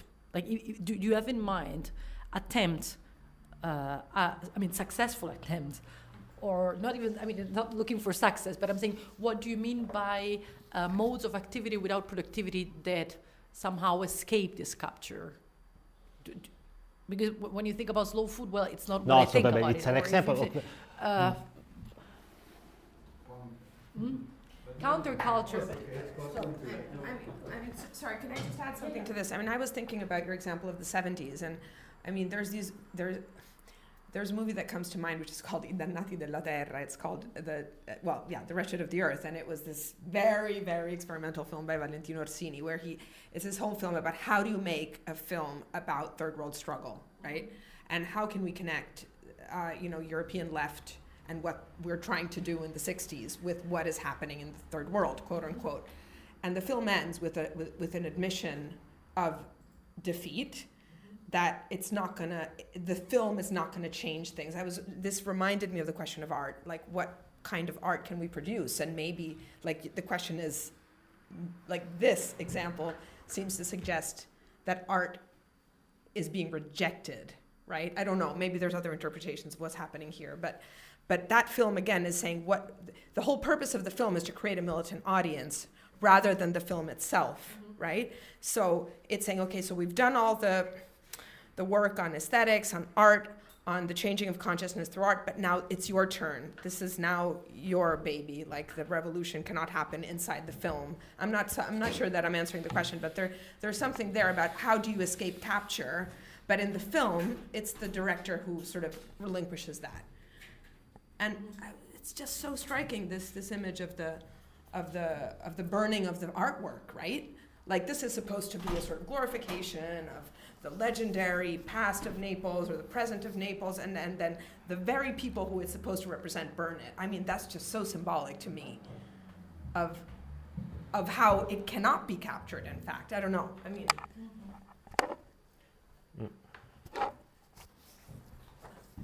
Sorry. Thank you so much. In the beginning, I was also going to ask a question similar to Jamila's, because I also thought of Hegel's rebel. And I remember that Hegel actually has a conception of the rich rebel. So it's actually not connected to poverty, but this kind of indolence of not integrating into the world of productive work, etc. And maybe, so this would be similar, but with the opposite normative evaluation of this. So being outside of the system would be good, instead of, like, for Hegel, being like this morally depraved class that can be either poor or rich. But then I was also thinking, so I just wanted to make this point that for Hegel, the rebel can be the rich rebel, can be rich as well. And I have 2 points that came up. One is about the etymology of the miser. I'm always very intrigued about this change where miserable and misery in English became more a synonym of sadness, and so just wondering if you came up with any reflections about this. But I think it also points in the direction that you were saying, that it's not an economic category but has an affective dimension to it. And lastly, I was also thinking about a movie. I think in English it was translated as it's Ladri di Biciclette. And I really, I saw an English translation of the title that is bicycle thief in the singular. And I think it misses completely the point, because the movie is entirely about a guy that has a job, but to do it, it's Vittorio De Sica, Italian neorealism. And so the guy has a job, but to do the job, he has to have a bike, and someone steals his bike. So the whole movie looking to remedy this, and in the end, he ends up stealing someone else's bike. And in order to be able to work, but he gets caught and gets humiliated in front of his son. It's horrible. And when you see the title and it's in the plural, it gives another meaning to the movie, because it's not about this guy that is a thief, but it's a whole system that creates this class of thieves that are not thieves by nature, but they're put in this position. And I think the movie illustrates very well the change of class, so to speak, between the miser and the pauper, so to speak. So you have the worker and the thief, but the worker becomes a thief and the thief becomes a worker. So you don't have this absolute miser that you mentioned in the Roman case. Yeah, just some thoughts about. Thank you. I try to answer, but very, very briefly. I think that in the West world there is no chance in this moment for recognizing this kind of activity without productivity. Because we are, I can give a lot of examples. Precariat, West precariat, for example, they don't find in the state a kind, in the state market, in the national market, a position. They try to bring, to receive funds, financiation from the global market. But in this way, it was the situation of Baudelaire in some sense. No, Baudelaire doesn't want to be involved in the national citizenship, in the bourgeoisie citizenship. And so he finds the only way for a recognition of his poetry, of his form of life, in the market.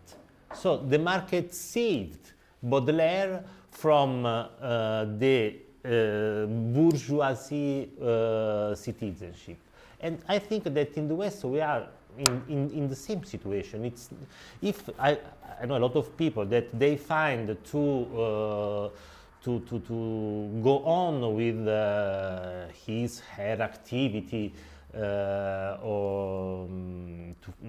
but at the end they has to adapt themselves to the neoliberal market. So we have no alternative in this moment in the West. I think more about the South or the Northwest world. No? There is maybe more room for something else. For example, of course, it's very important to maybe to also to read again.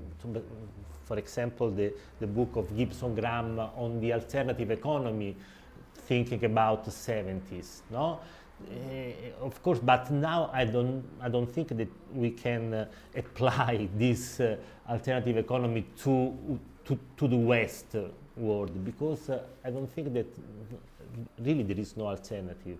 Sometimes the market is really the alternative to poverty in your country, no? And I think also to academic job, for example, no? If you can find a position in the universities of your country, you have to apply for the neoliberal academic market.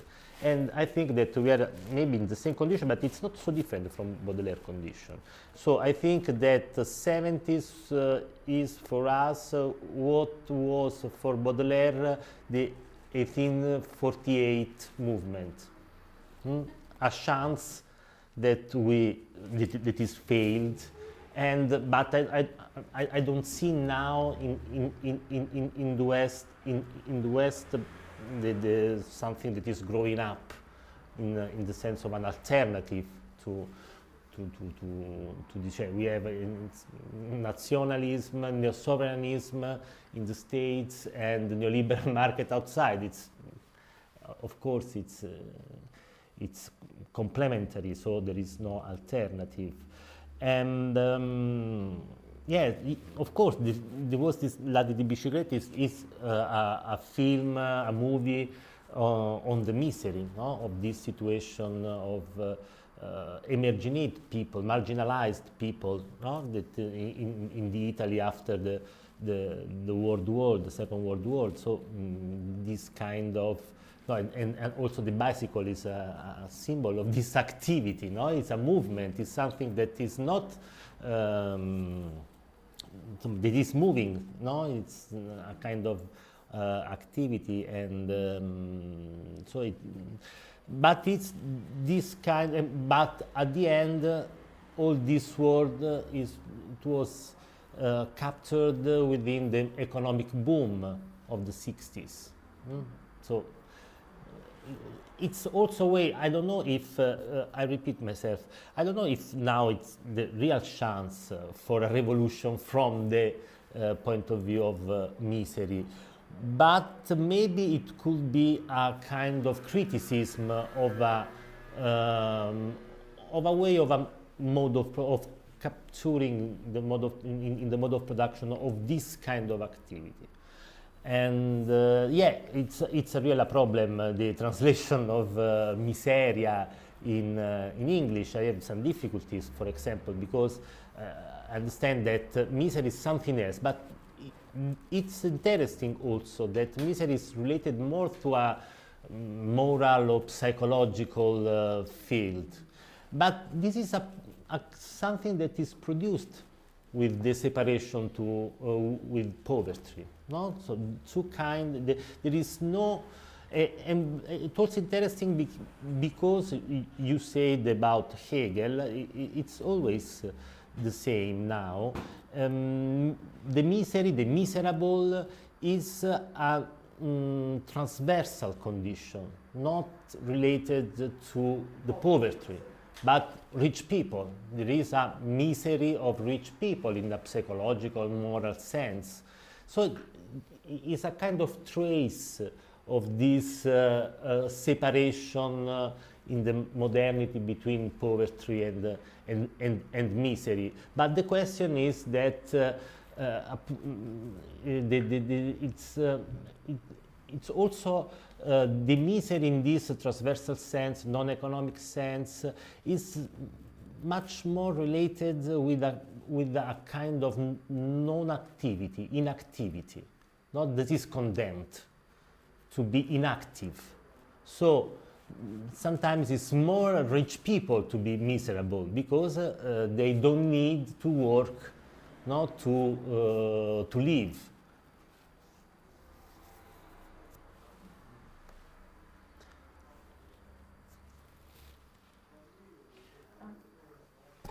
Sorry, I'm still thinking about the 70s because all these examples are coming to mind. What do you make of figures like these millionaires like Gian Giacomo Feltrinelli and these people who, and also someone like Giovanni Pirelli, who they were coming from very, very rich industrialist families in Italy, and they contributed so much to actually funding revolutionary movements. And I was reminded of when you were saying the rich rebel, I was thinking about that contradiction in terms, I mean, one reading of it is they reject their entire, historical identity by saying, I reject you, I reject my industrialist family, I reject the role that has been given to me in society. But of course they have the luxury to do that, right? They have the luxury to say, no, I'm not going to take on the family business, and I'm going to fund various groups, including FLN and others. So yeah, I was wondering what you made of. Again, it's the 70s but when this is happening. Yeah, no, but of course, very clearly. But it's people in we can say in very active revolutionary position. But I think more about Olivetti. He tried to build a new kind of company, the Olivetti, that was in competition with the United States computer developing, and Olivetti tried to define a very different mode of production. But at the end, it happened what happened with today also. United States market destroyed these alternatives to production. And I know that a friend of us, Daniele Balico, studied this Olivetti style, and in the 70s until the 80s, not 70s, 60s, 70s, the Olivetti research on computer was more forward than the United States research. But it was a kind of silent war, and at the end, the powerful. No, we are in the Cold War, won the United States. But there is a lot of story like this of possible alternatives of mode of production, but also of work organization. And we can also visit now in Ivrea, in northern Italy, the Olivetti fabric. And it's interesting how the work was organized with a lot of autonomous position of workers. But you wouldn't say that Olivetti is a rebel in the sense that he's still an entrepreneur who's trying to experiment with completely different model of creating a factory, but it's a different figure. Like I wouldn't locate it on the side of the miserable. Not directly not just because he him. has money, but in the sense that his project is somehow connected to work, connected to productivity, although experimenting different strategies for producing and for organizing labor. Yeah, of course. No. It was it's not directly the figure of Olivetti, but it was a kind of work organization in which there is room for activity without productivity. It was conceived in this way. But without profit? Sorry, just to make it clear. No, with profit, in the sense that Olivetti was a company, but then A company. how to understand the organization of labor. What does it mean to organize a factory differently as compared to, let's say, the 40s assembly line, since you're producing computer? How do you do that? And that was experimental and pioneeristic and quite radical. But then I was saying, you mentioned Feltrinelli more as sort of political method. Yeah, I mean, he was somebody. Yeah. But then to me, then it comes to maybe it's not very interesting. But then of course.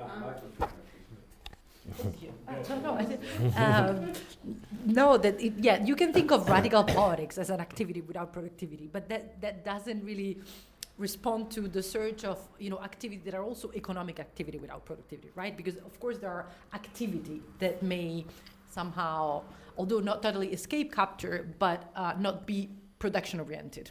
Yeah. And not even being reproduction oriented, because of course if we think of activity that are not immediately productive, then we ended up into the mare magnum of reproduction, which is still labor, as Italian Marxist family taught us. What is available is production activity without production. If you think about algorithmic capitalism or data capitalism, we produce value from an activity that is not productive. We stay on smartphone, on apps to give our dates. The delinked, no? The production and what creates value is delinked, no?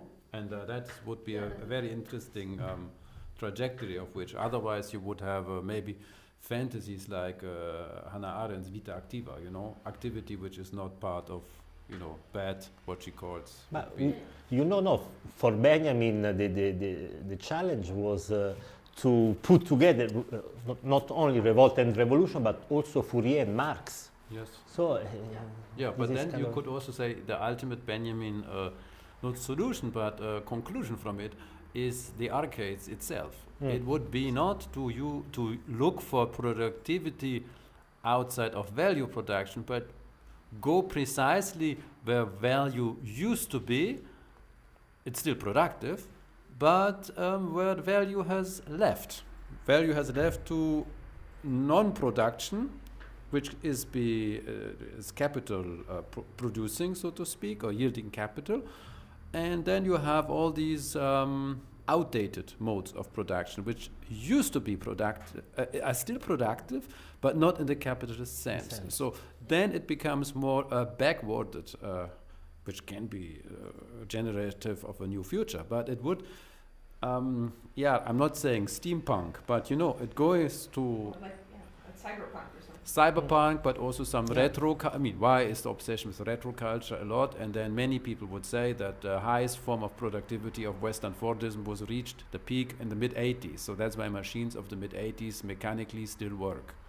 They were productive in a very highly on a high level. Today, machines are produced for maximum 5 years, and you throw them away because capital needs shorter the turnovers of profit rate within production-reproduction cycle. So it means that the question of productivity is not interesting more for capital reproduction because we're living in financial capitalism. Of course, this is in the past. So Benjamin's points regarding the arcades might not be so outdated because many of us in our at least the least bourgeois interior live still outdated life form, which is mainly look at your clothes, or at least what you like to wear, also your interiors, mostly mid-80s. Early 90s is the end. But seriously, with the durability of things, fine mechanics also, especially in Europe, this has moved, and also the durability is on purpose shorter because you are supposed to buy other things. So productivity can also produce trash, and that's is this productivity, no? Productivity, I understand you correctly, is always linked here to the value form of capital. And so capital maybe has emancipated itself from the old fantasy of productivity, or you may call the use value dimension of the commodity. And that's actually bad news and good news at the same time. If you think Benjamin's take on the Arcades project was precisely to focus on an outdated capitalist, not even productive, it was to exhibit commodities. Exactly. That's so interesting. Yeah, no, this is the exhibition value that Benjamin recognized in the Baudelaire figure. Yeah. Benjamin understood already that it was a production of value beyond the production of commodities. Of course. Okay. Thank you. Thank you. Thank you. Yeah, then we have a. Yeah, we have. Thank you for keeping us on time. Yeah, we are strict timing. Okay. I was not so long. Ah, okay. Now the UM at 3 o'clock. We continue at 3 o'clock with Julia's lecture. Okay. We are free now? Well.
PhD student at the university.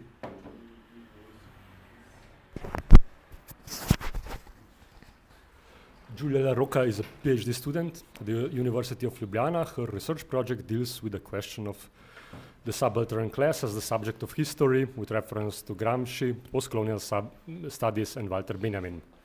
More generally, her scientific interests include German classical philosophy, particularly Kant and Hegel, and the questions of the autonomy of thought and its historical dimension, and is, of course, also the prime mover of this conference. Now, Giulia, the floor is yours.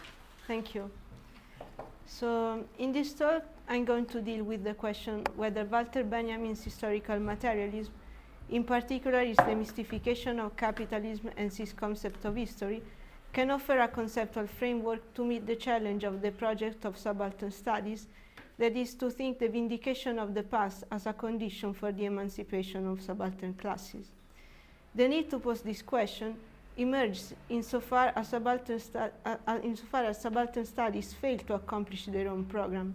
Indeed, my claim is that, though criticizing elite historiography, and the nationalist one in particular, they cannot develop an alternative to it, thus ending up repeating what they initially criticized.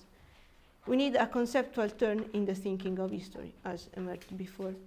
It goes without saying, I do not attempt, as I hope it is clear, to undermine the importance of anti-colonial struggle for independence.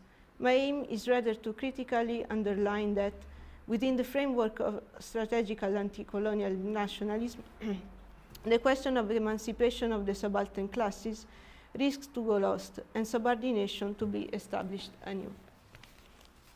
So, the project of Subaltern Studies was born with the aim of vindicating the history of Indian subaltern classes. The latter, understood as the inferior, non-dominant classes, mainly the peasantry, are subaltern insofar as their agency as historical subject is not recognized. Rather, it is obliterated in the colonial as well as indigenous elitist historical records and narratives. From this point of view, the Subaltern Studies group is very critical of nationalist historiography, which is part of that elitist movement. In all his writing, Rajani Guha notoriously denounces Indian national historiography of being elitist, not at the service of subaltern classes. And yet, in Dominance Without Hegemony, he also outlines the program of an Indian historiography of India as the condition for restoring the agency of the colonized Indian people against colonial historiography, by taking reference to what he calls Bankim Chandra's agenda. The latter is namely the historiographical project of the 19th century Indian intellectual Bankim Chandra Chattopadhyay, who calls for the Indians, or more precisely only the Hindus, to write their own history. This historiography, written actually by Bankim Chandra himself, turns out to be an apology of the greatness of the Hindu empire, its origin and its past, with the exclusion of the Muslim component of the Indian population, whose aim is to show the Hindu strength and capacity for domination. Such a narrative, moreover, is linked to Bankim Chandra's Hindu nationalist elitist project of independence, an elitism that goes so far as to compare the relationship within the intellectual elite and the masses with the term subordination, echoing the one that designed the respect towards the colonial authority. Partha Chatterjee, on his turn, despite showing in his books that Indian national movement for independence did not produce any emancipation of the subaltern classes and reproduced instead a patriarchal struggle, oppression and subordination under a regime of passive revolution, still holds anti-colonial strategical nationalism for valid. This impossibility of taking distance from the nationalist project, even when acknowledging that it damages the cause of the subaltern classes, is due to the fact that subalternists do not get rid of some of theoretical assumptions which they share with nationalism. On the one hand, the concept of Indian subaltern classes is made collapse with that of Indian colonized people. Secondly, the function of mediation in the development of class consciousness of the subaltern social groups, which Gramsci attributes to the organic intellectuals, turns into the representative role of the intellectual elite, which should mobilize the masses to act for the elite movement. In the first place, in Goethe's initial statement of the program of Subaltern Studies, Indian subaltern classes, mainly the peasantry, are defined by difference from the dominant classes, composed both of the British colonizers and the indigenous elite. In this sense, the designation of the subaltern classes as the people was close to the Gramscian use of the concept of people, which refers to non-dominant classes. This definition, however, undergoes a shift, and the people ends up indicating the Indian people as a whole.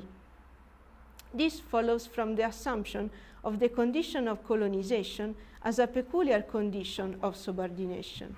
So the opposition of subaltern colonized classes on the one hand and the dominant classes, which included colonizers and the indigenous elite, shifts into the opposition of the colonized and subaltern insofar as it is colonized people as a whole, and the colonizers' people as a whole colonizing country. This change of perspective on the conflict is not without consequences. On the one hand, it faces class difference within the so-called Indian people. On the other hand, it prevents from considering the subaltern classes and the subaltern working class and peasantry in the colonizing countries, the analogy.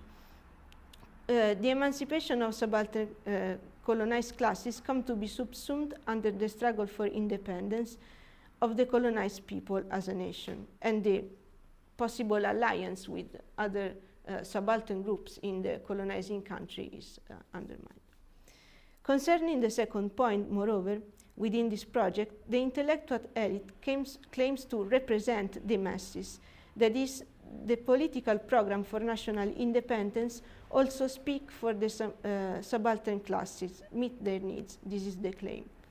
Though underlining that it is in fact not the case, subalternists do not question the very function attributed to the intellectuals. If they had to be organic to the subaltern classes, so they should be the organ, the instrument through which the basis of the subaltern classes raise to class consciousness and constitute themselves as a political subject, thus acquiring agency. On the contrary, if those bases of the subaltern classes are represented, they do not become autonomous themselves. They only count as masses, that is, people mobilized by other dominant classes. The shift from a organic to a representative function of the intellectuals also transforms the meaning of hegemony, which disappears as a strategy of emancipation. The Gramscian term hegemony indicates either the leadership in the struggle for power or civil hegemony, that is, the administration of the consent by the dominant class. However, the hegemony of the leading class does not consist in gaining the support of the lower classes by convincing them that its ideology also represents them. As Peter Thomas points out, hegemony cannot be based on concessions to or conviction of the inferior classes, because this would lead only to the point where the class interest of the hegemonic class and of the allied classes would be incompatible, and the leading would betray the subaltern ones for the sake of its own existence as a class, as in the case of the Jacobins with the Parisian urban proletariat during the French Revolution. The only proper realization of the concept of hegemony, according to Gramsci, is the construction of an autonomous political subject with a shared interest for emancipation. Subalternists thus fail as organic intellectuals in their task of developing an alternative revolutionary conception of the world. They are still caught within the nationalist paradigm. Their model remains the nation state. This is strikingly evident in Chatterjee's claim for anti-colonial strategic nationalism. As a consequence, the conflict revolves around the independence of the nation as a nation, not the autonomy of subaltern colonized classes. This latter question is subsumed under the former, which is thought as its condition, but de facto it vanishes. And the establishment of a nation state in the form of a nation state cannot but reproduce subordination. It is the repetition of the same form with no alternative.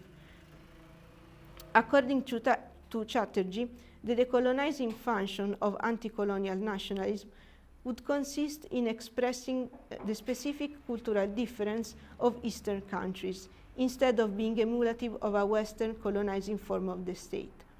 Thus, Chatterjee himself remains caught within the Orientalist distinction of a Western and an Eastern essence. He assumes that the form of nationalism and the nation-state historically taken by Western countries expresses a supposedly Western essence. Colonized countries, on their turn, would have the right to their own form of nationalism.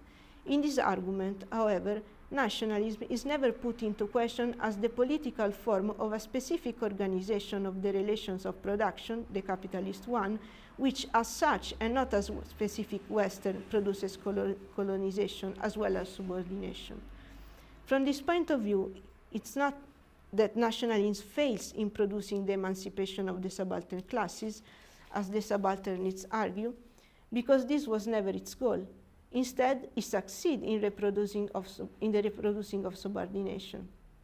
As Epifanio San Juan puts it, from a historical materialist perspective, the post-colonial state can only reproduce, in this sense, the general condition needed to perpetuate the unequal property-power relation in their effects. Given this scenario, my question is, can Walter Benjamin's historical materialism help develop the concept of a history of the subaltern classes, meeting the challenges and the needs emerged with the failed project of the Subaltern Studies? I will try to reply affirmatively. My claim is not that Benjamin's historical materialism is as such the solution for a history of the subaltern classes. What I'm arguing is rather that his reflection on the concept of history and his critique of capitalism help address the two impasses in which the subalternist project got stuck. Firstly, thinking of vindication of the past of the subaltern classes, which could be constitutive part of their process of emancipation. Secondly, thinking the role of the intellectual in such a way that they could actually be organic instruments that serve the cause of emancipation. Due to the limited time here, however, the answer I'm sketching in the following only develops one of these issues, namely the problem of what concept of history we need to think an emancipative vindication of the past. Firstly, Benjamin's project of the Passagenwerk as the dissolution of the mythology of capitalism into history provides us the theoretical tools not only for a critique of capitalism and of its narrative of progress, but also to undo any historical narrative which turns the historical dimension into a semblance of nature as essence. Benjamin's operation of this demystification can thus also demystify the reappropriation of the past in the narratives of strategic nationalism. Secondly, on the other hand, Benjamin's conception of history develops an alternative way of thinking the reappropriation, one which has an emancipating potential. So, to begin with, Benjamin's critique of capitalism as a myth or religion can also be regarded as the analysis of how the establishment of this myth produces the subordination of the oppressed class. A subordination which is here to be understood in its double sense, both as the misrecognition of agency of the oppressed class, as claimed by the Subaltern Studies, and in a more Gramscian way, as depriving this class of the very possibility of organizing itself as the struggling oppressed class, in Benjamin's word, that is a collective political subject able to act autonomously. Concerning this latter aspect, Benjamin serves of the metaphor of the state of dream to indicate the perception of the world of the subaltern social groups, which prevents them from developing class consciousness. The state of dream is the perception of the world resulting from capitalism, which, once established as the hegemonic image of the world, becomes a religion, a cultus. The commodity form, that is a social convention, comes to be perceived as the immanent form of things, so as an unchangeable, eternal, and necessary law. It is a fetish, so a myth. Capitalism imposes itself as a narrative which hypostatizes a historical form into a supposed nature, a natural, eternal origin. As such, the law of the market seems to transcend any human power. In their commodity form, things do not show their own making, their origin in human labor and construction, nor they show to be transient and short-lived, doomed to be replaced by new and yet the same stuff, just powering the cycle. On the contrary, the things of every day, as commodities, are endowed with an illusory glitter and aura. The word of capital is thus a re-enchanted word, which overlays everything with a spell promising novelty. This is responsible for the continuous maintenance of this attraction for commodities and produces alienation of the individual from his or her own product and from the other individual. The oppressed class, completely absorbing this image of the world and completely absorbed within it, is prey of this myth in which it lives as in a phantasmagoria. It aims at conforming to it to keep pace to the induced need of consumption. This undermines the possibility for a self-organization of the oppressed class into a struggling subject, and it has a narcotic effect, as Benjamin says. The phantasmagoria keeps the proletariat in the unawareness of itself as a class.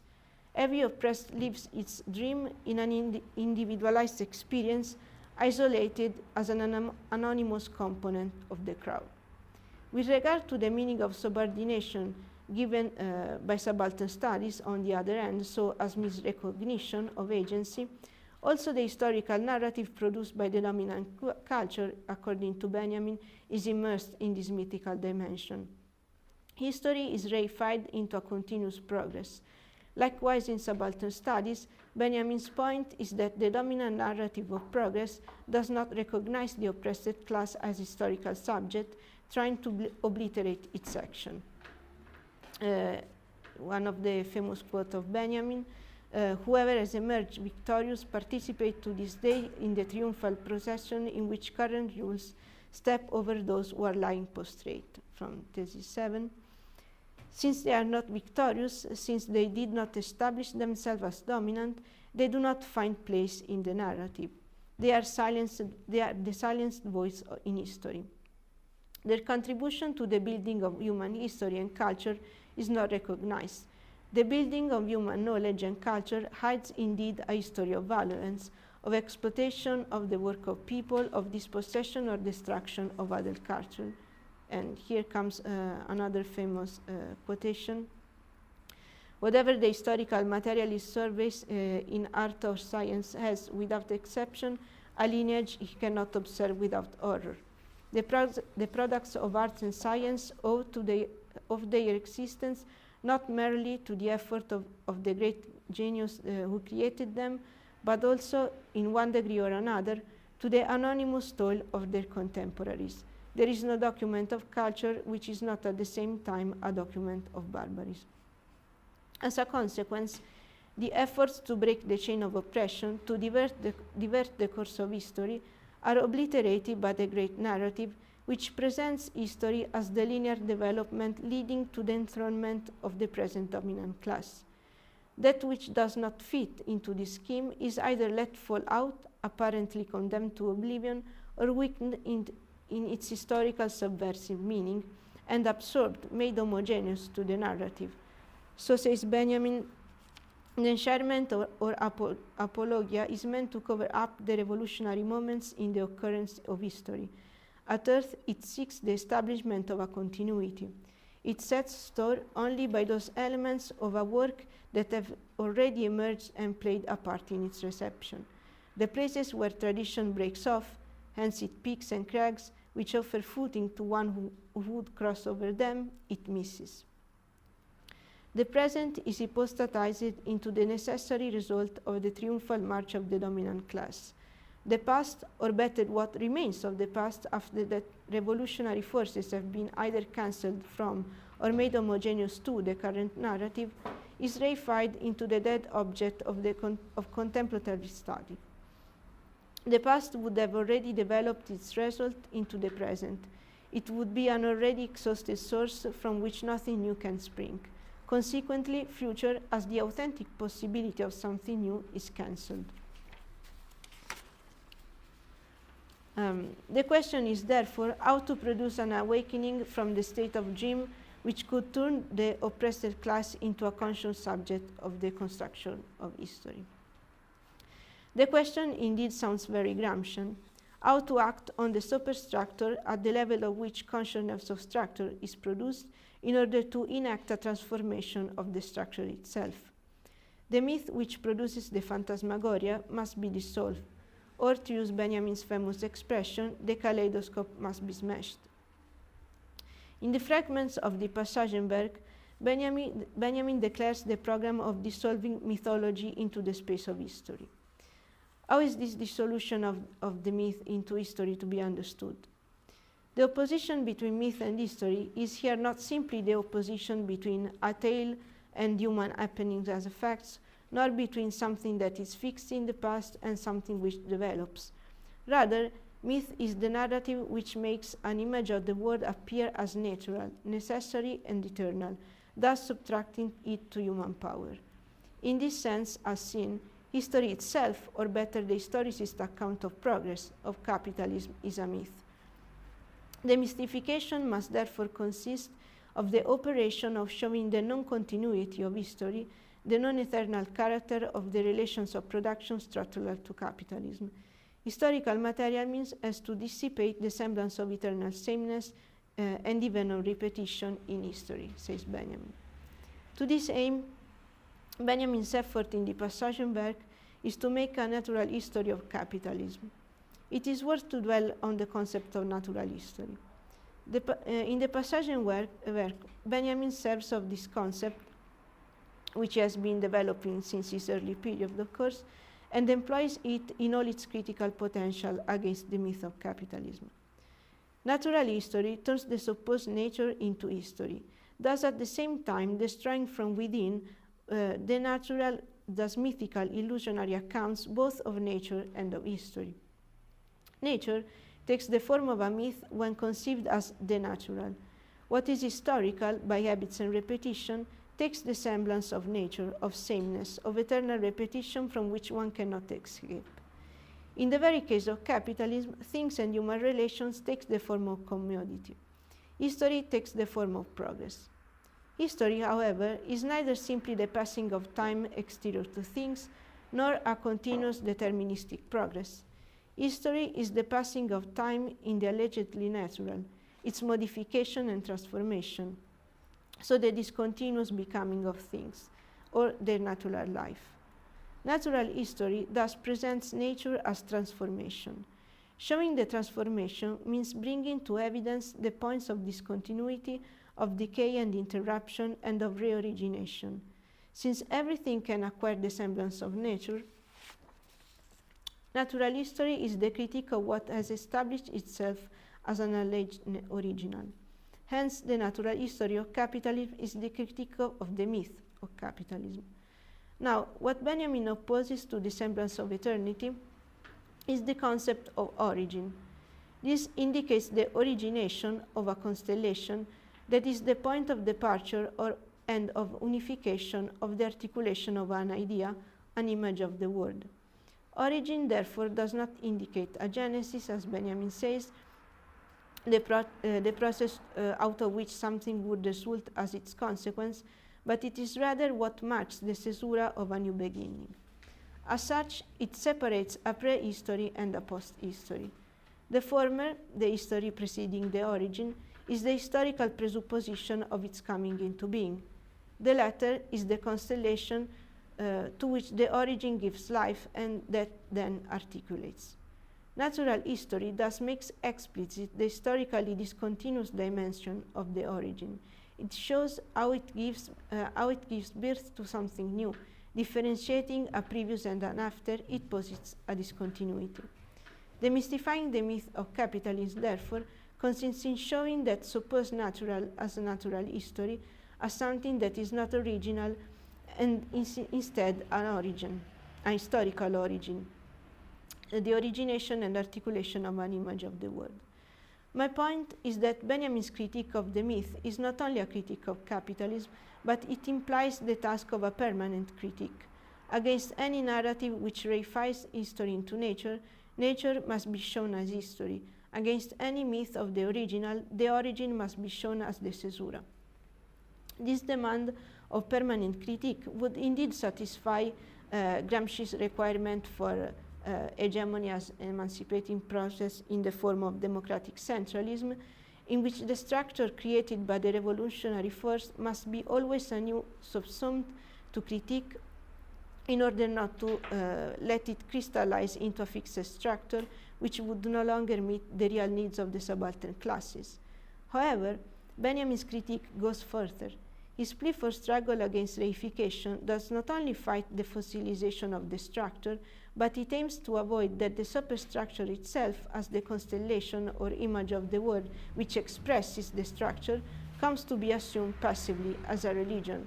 Gramsci's theory, on the contrary, is weaker in this point. It does not offer any strategy against the turning of the shared revolutionary common sense, which he defines a myth echoing Sorel, into a passively assumed belief.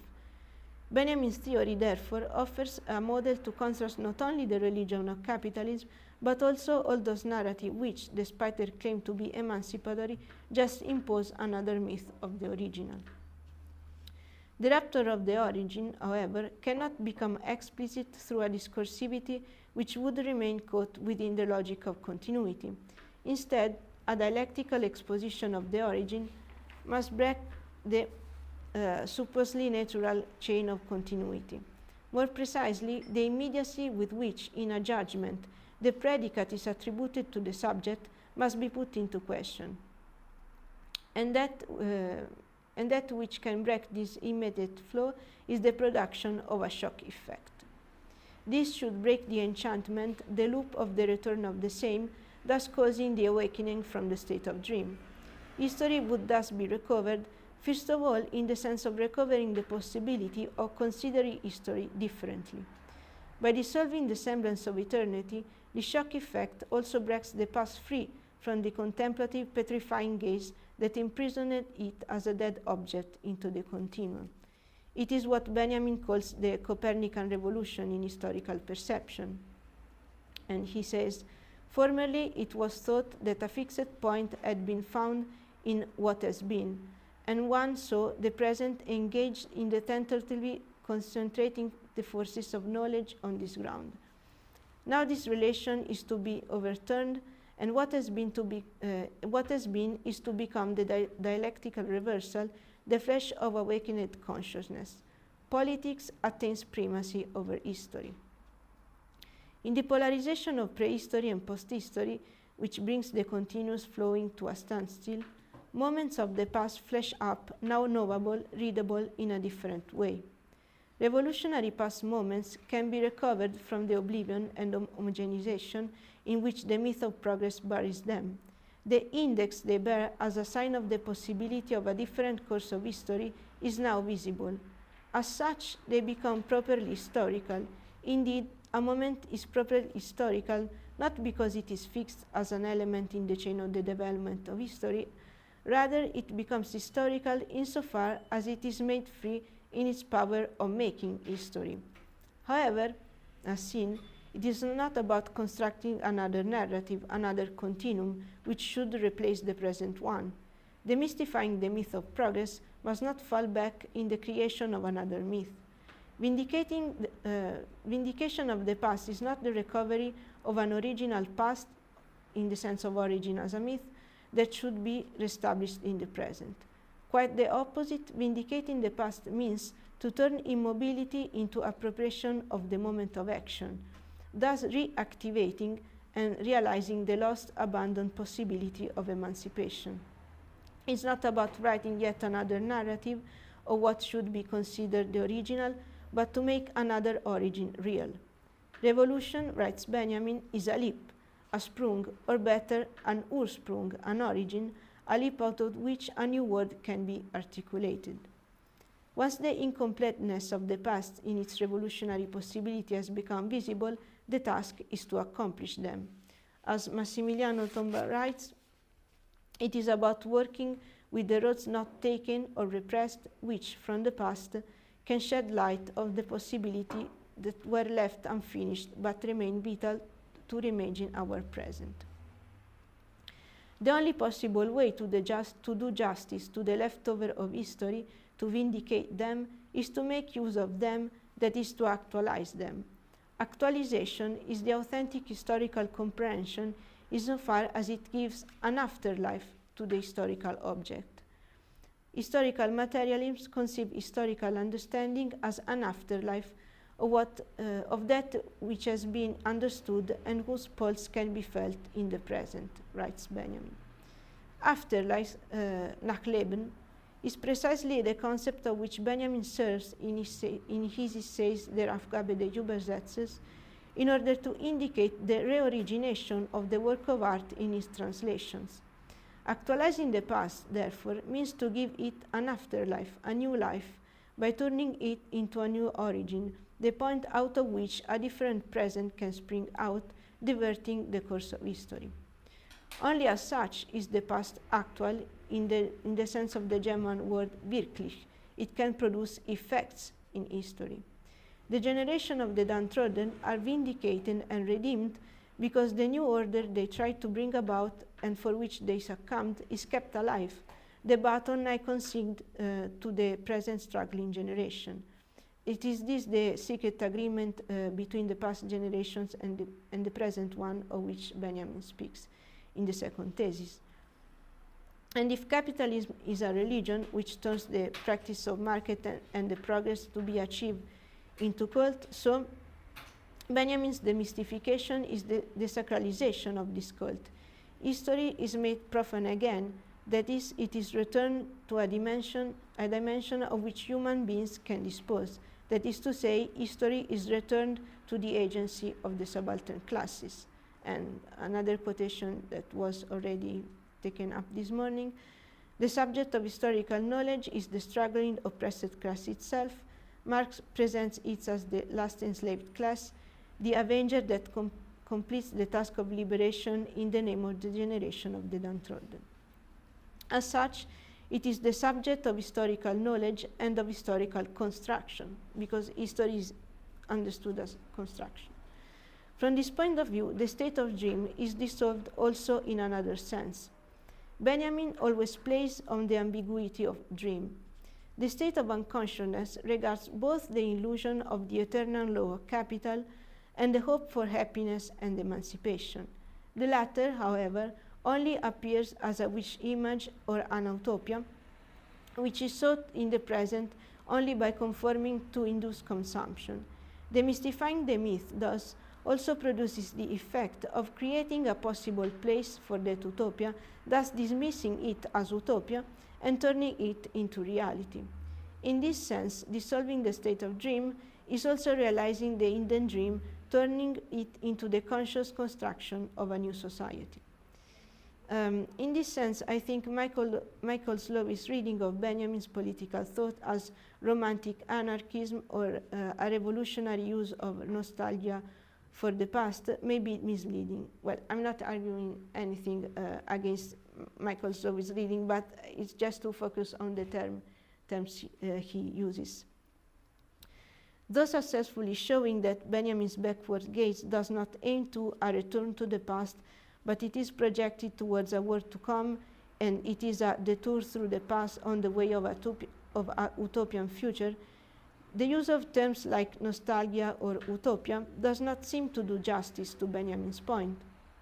Nostalgia would imply the missing of something which we once experienced and which we later lost, and it describes the longing for that moment and the will to have it back.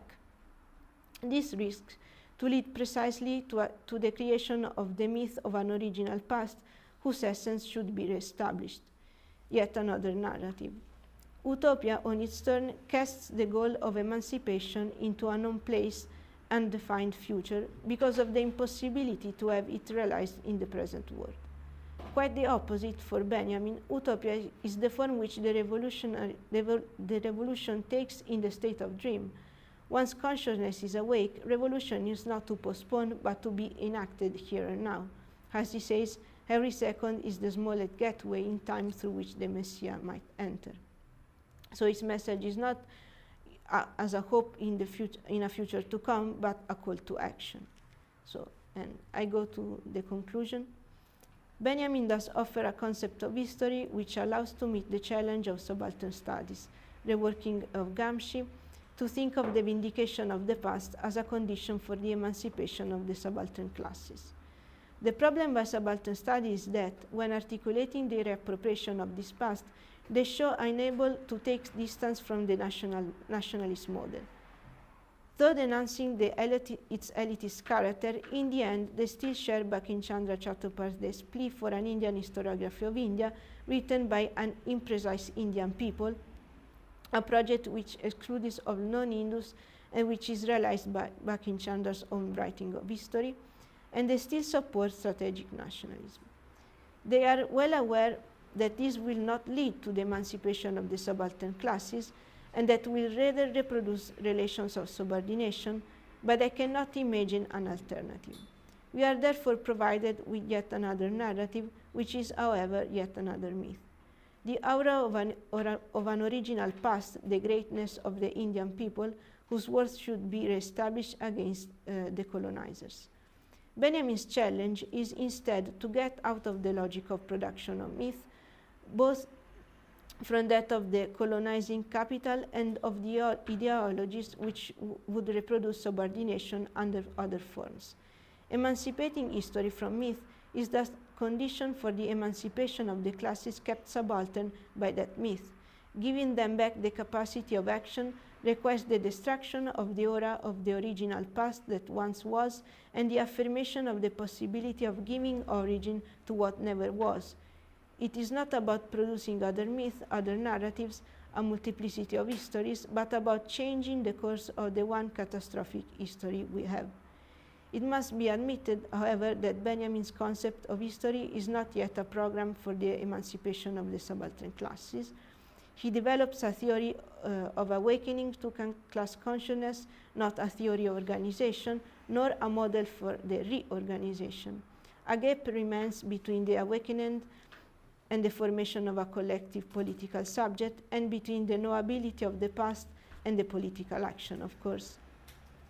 After the communist turn, he repeatedly calls for a constructive moment so that the historical force of the oppressed class does not go lost in nihilist destruction. However, it does not provide himself a theory of such reorganization, and it is not even its question. However, he deals with the question of what concept of history we need, what we have to reject and what instead we have to assume, and with which implications, to think of a history of the subaltern classes as a constructing themselves as a collective political subject. Thank you for your attention.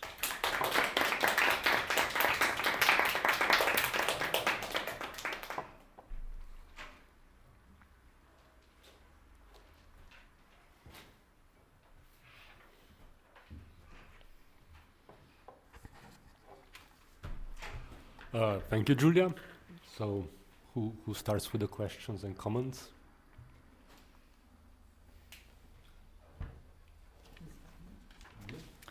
Thank you. Can we also turn on the light? I feel we are a bit in the dark. Yeah. No, thank you. It was incredibly dense, like also the chapter that I read. So, now I don't know how to frame it because I didn't have time to think about it. But let's say if the argument is that Benjamin can help where the subalternists are failing. So precisely in the attempt of vindicating the subalterns, you seem to say that what is needed is a different framework for conceptualizing history.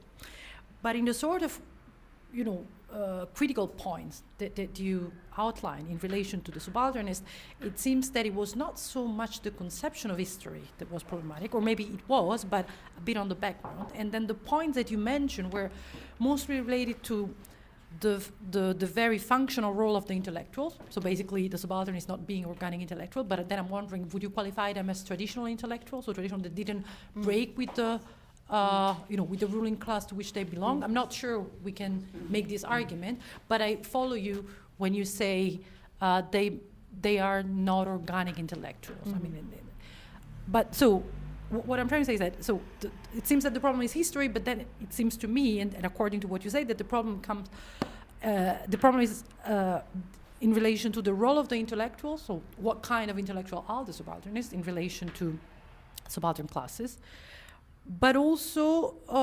there is also an issue of class, because you were mentioning that somehow there are several shifts and level of conflation where subaltern classing then may be the people. And then the people, the colonized as the people, may be prey of a sort of falling into nationalism rather than maintaining some sort of class divide that could allow the expression of a subjectivity which is not only opposing the colonial rule, but also opposing the national bourgeoisie or the nationalist problem, right? So here there is another dimension, which is this class dimension that you highlighted. I mean, maybe I didn't reconstruct it properly, but there was something about it.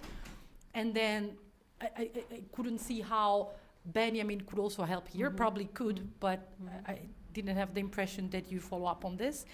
And then another line, yes, I mean, was still connected to this idea of nationalism. I'm wondering whether you think that Benjamin intervened or can provide some sort of pharmacon in connection to this topic of nationalism.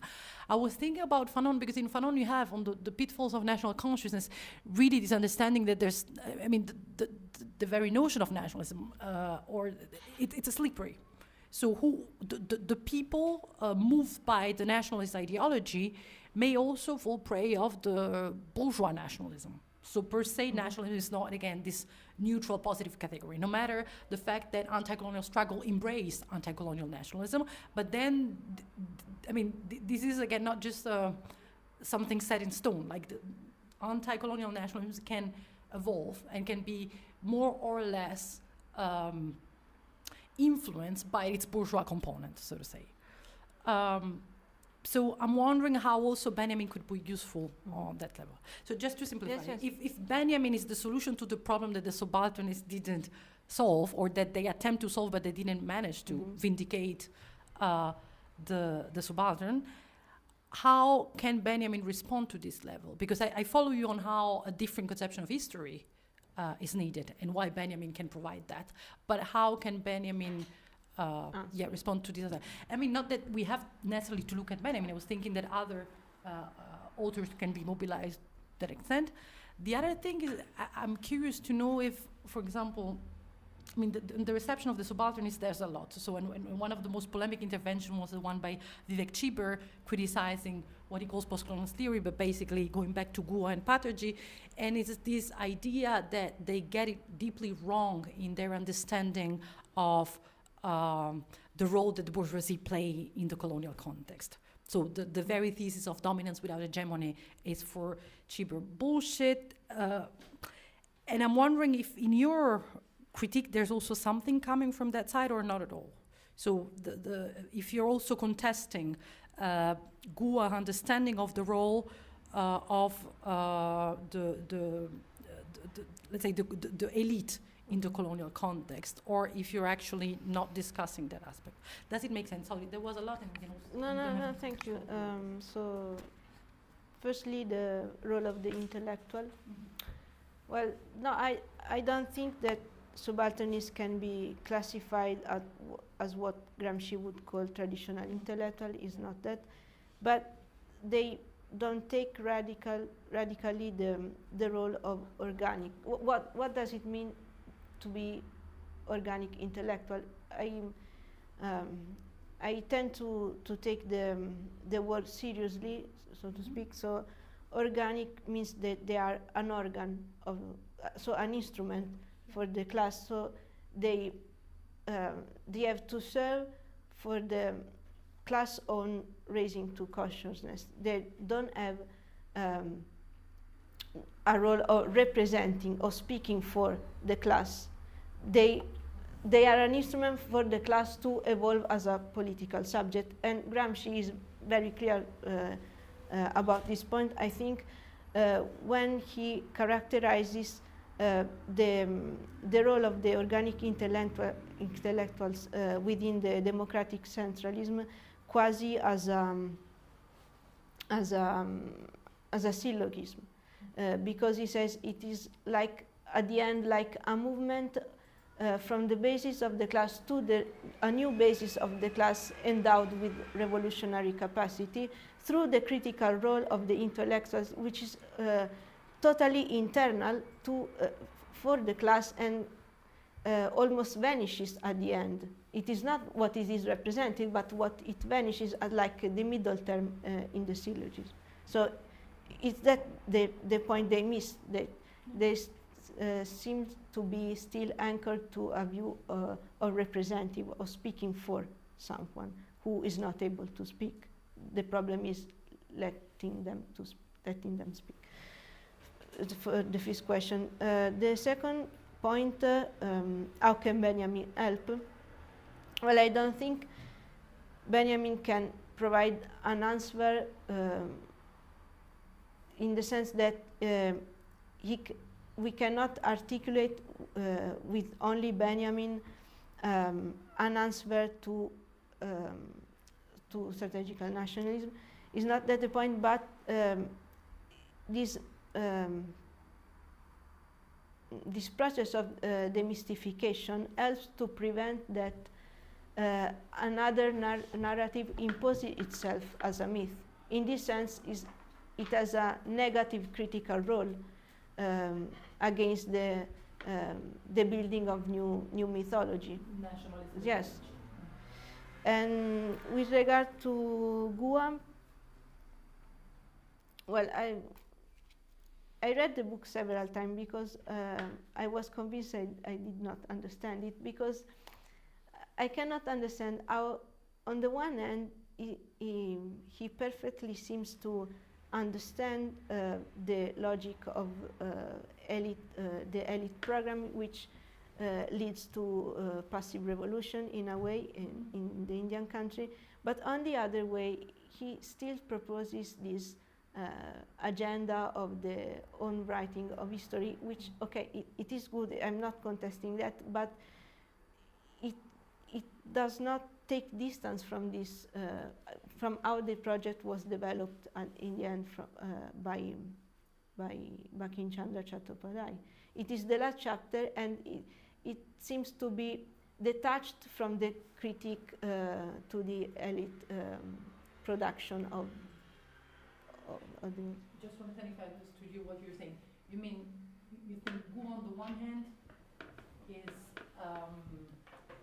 criticizing the nationalist elite, but at the same time, the whole subalternist project is not necessarily distancing itself from that same. Yes, and my point, at least the way I can understand it, is that his criticism is not so deep in the very concept of history that he cannot provide an alternative solution to that. And that's why, in a way, it falls back to the same model.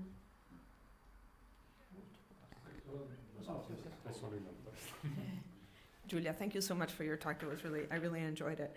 So I had two sort of points and questions. So when you, I would definitely, yeah, I mean, I completely followed your point that there's a fundamental flaw with the way in which subaltern studies in the first period set itself up, because they, not consciously, but that shifting of colonized subject with Indian elites, that sort of collapse of those two groups certainly happened. Personally, I don't think that the subaltern studies historians did that themselves. That happened in later usage, and especially when subaltern studies sort of became part of postcolonial studies, and it became a bit more popularized, and basically also shifts discipline, because it goes from history to literature, to cultural studies, to anthropology. And the main issue that I think, a very, very good critique that has been made of that group, and that the inability to see the sort of disorganic nature of the intellectual is caste, right? So caste is this massive, it creates elites in India, and you cannot understand how class works in India if you don't take into consideration its intersections with caste. And those are very complex interactions. However, I don't know if I mean, the account that you're giving of Benjamin is really interesting to me, in terms of how you say he sort of is trying to demythicize the natural form of history, that he's trying to show how the history of capitalism is not inevitable. It's not the progress of mankind. It's something that has to be demythicized. You have to take a step back.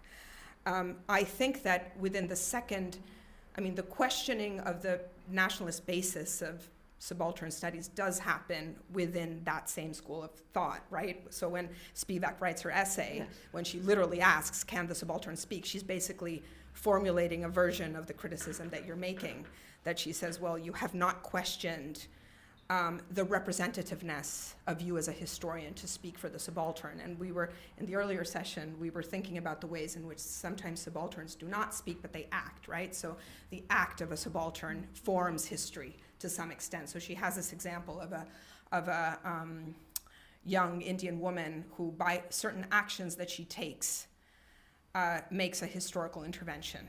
And though she never, obviously there's no written record.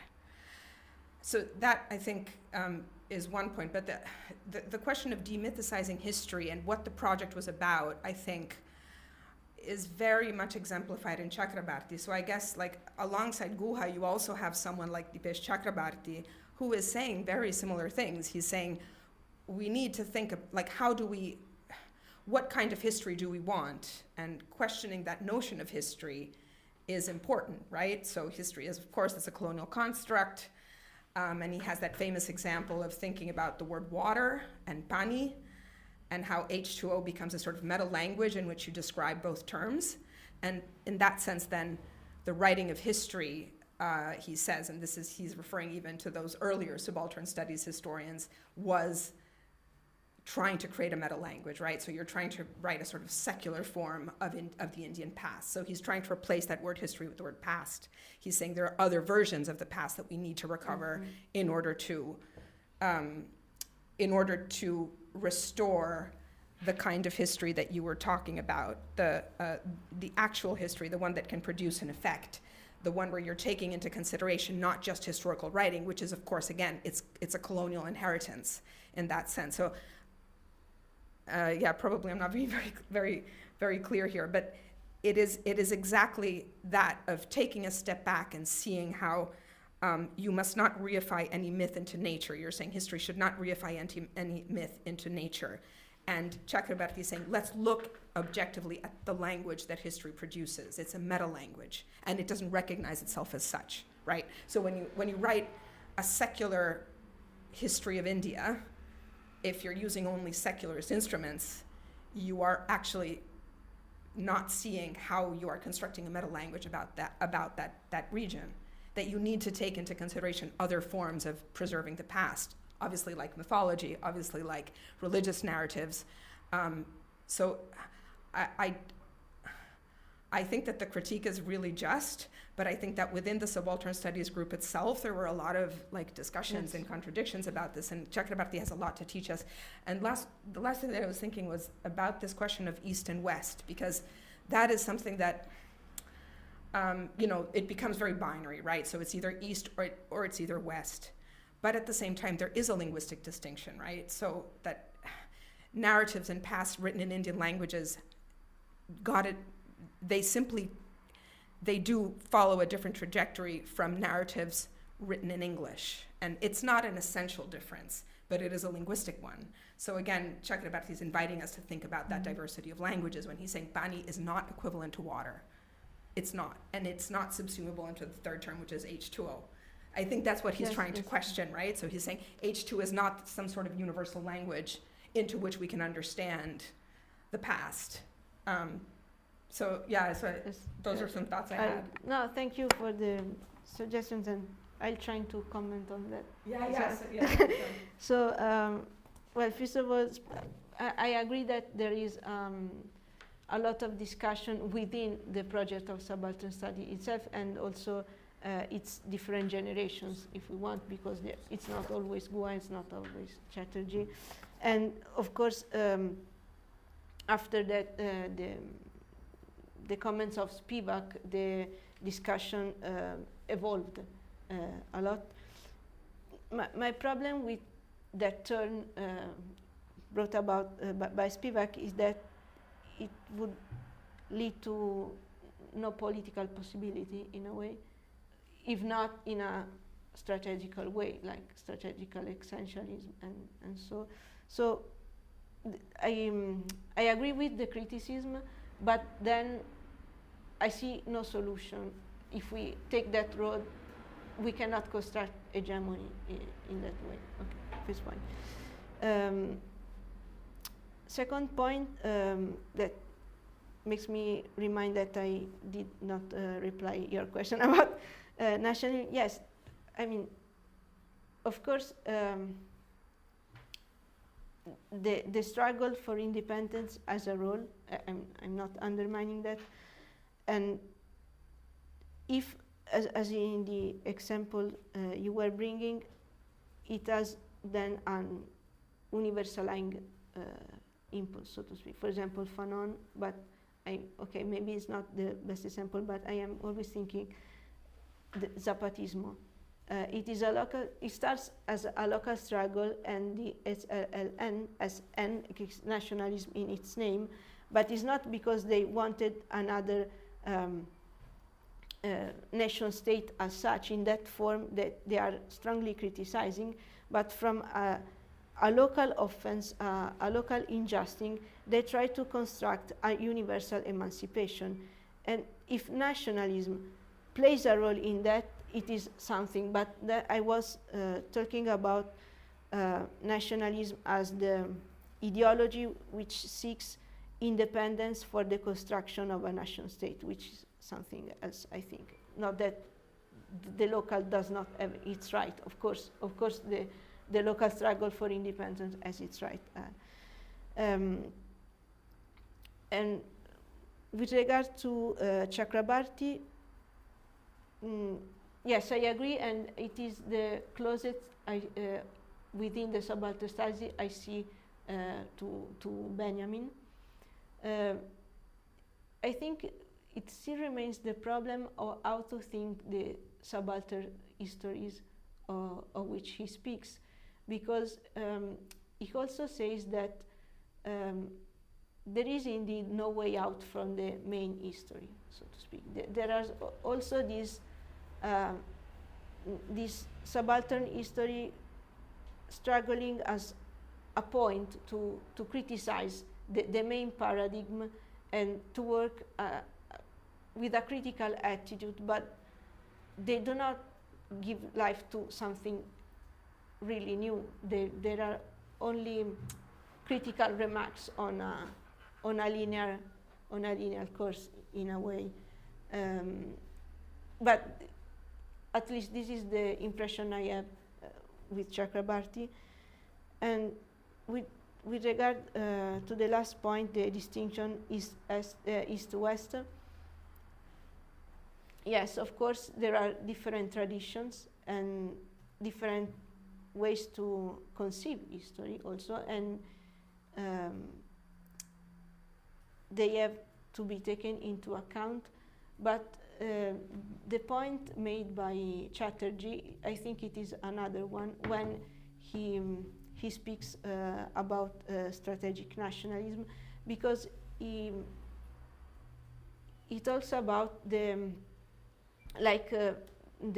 argument made by the leading elite of these movements, that since Western countries had the possibility to build their own state, realizing their Western essence, so Eastern people can claim their rights to do the same, but expressing an Eastern essence which is different, not in the form, but in the spirit, not in the material realm, but in the spiritual realm. And I think this is exactly, yes, like making a fetish of what is the cultural difference that you were talking about. So the different traditions that have to be taken into account and valued.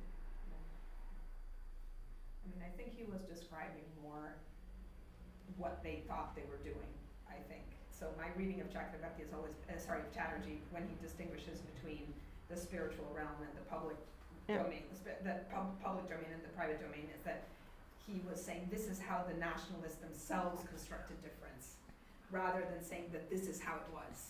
I mean, that was my reading. So, sorry. That Chatterjee was describing a historical process of how Indian nationalist elites were constructing their own difference from the colonizer.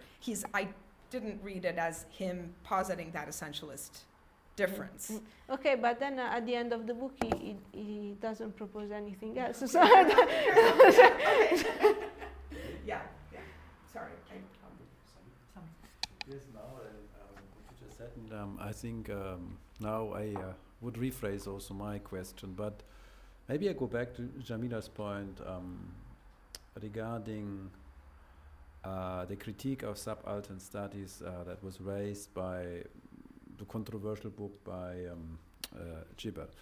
So in the end, the argument would be not so much about the role of the intellectual, and maybe not so much, or let's put it this way, that the national bourgeoisie becomes then the point where empty homogeneous time of culture, law, culture, treasury, and so on is reinserted into anti-colonial struggle.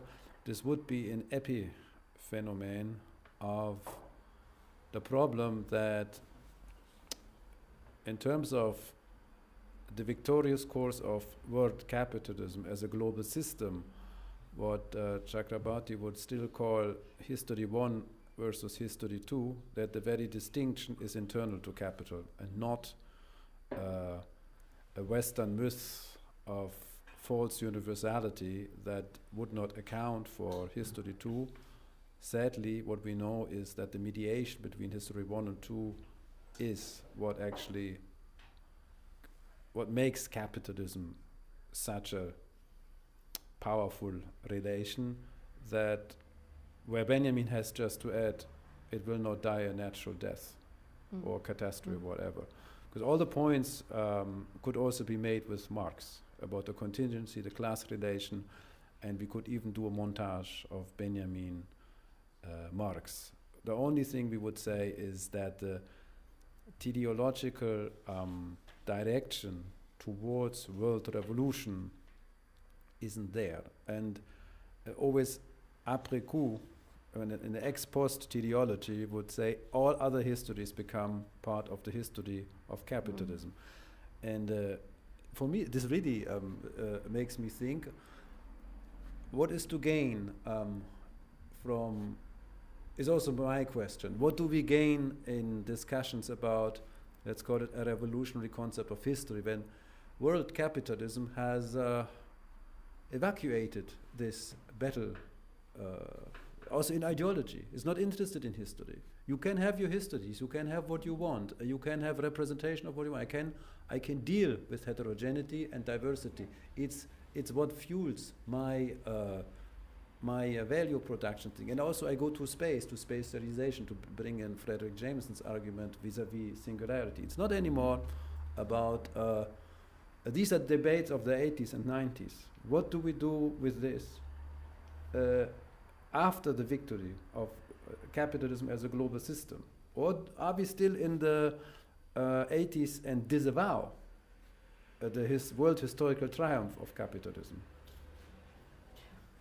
I hope we are wrong, but we will be victorious. But we have first to say it won. Well, this is just a correct. I don't know if I have seen it. I mean, my point is, well, Benjamin goes beyond Marx then. Where Benjamin goes beyond? Marx. Minus what I said, what he, where we agree on, no? It's fine.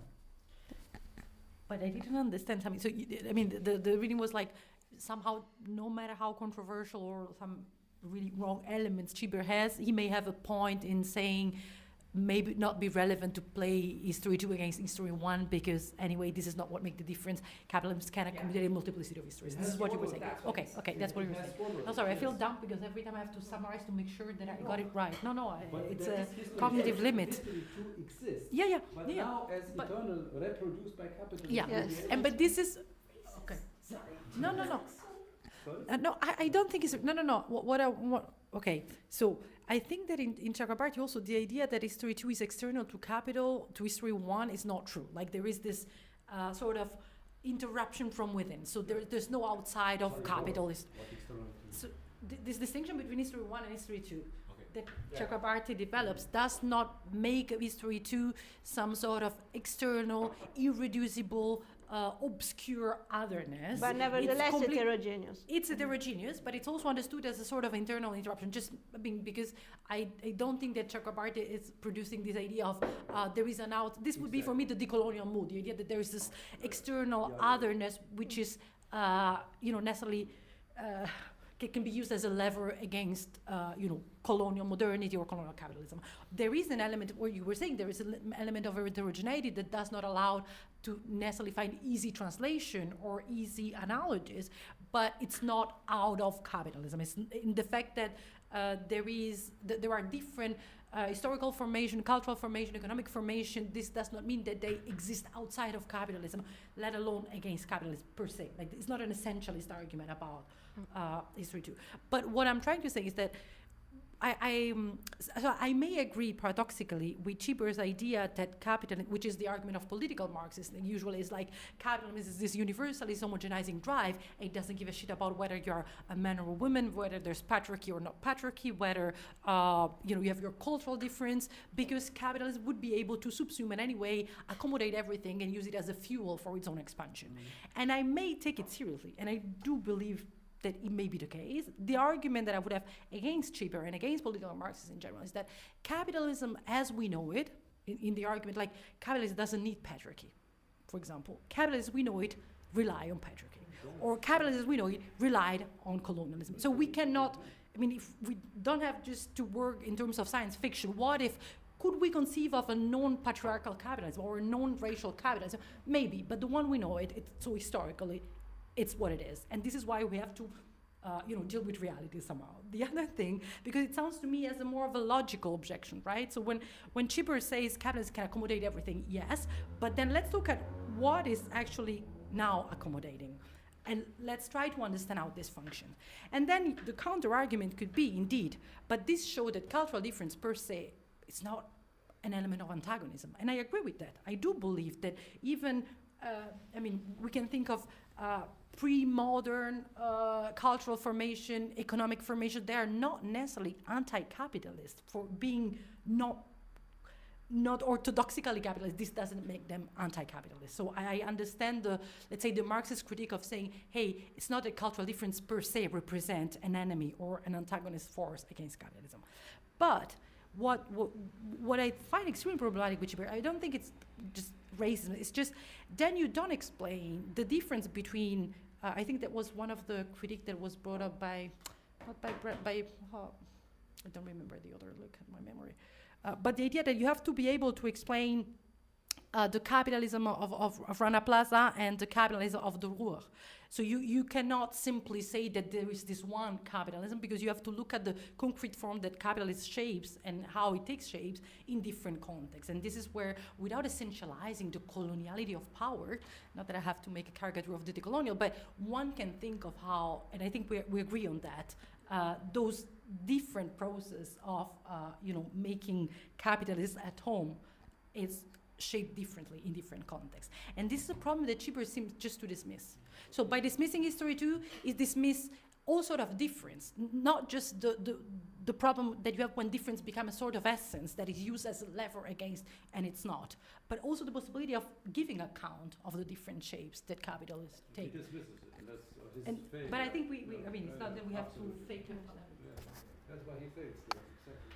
But Jamil, I don't know if, I agree with you completely, but I don't know whether it's just about being essentialist and saying, oh, this is anti-capitalist.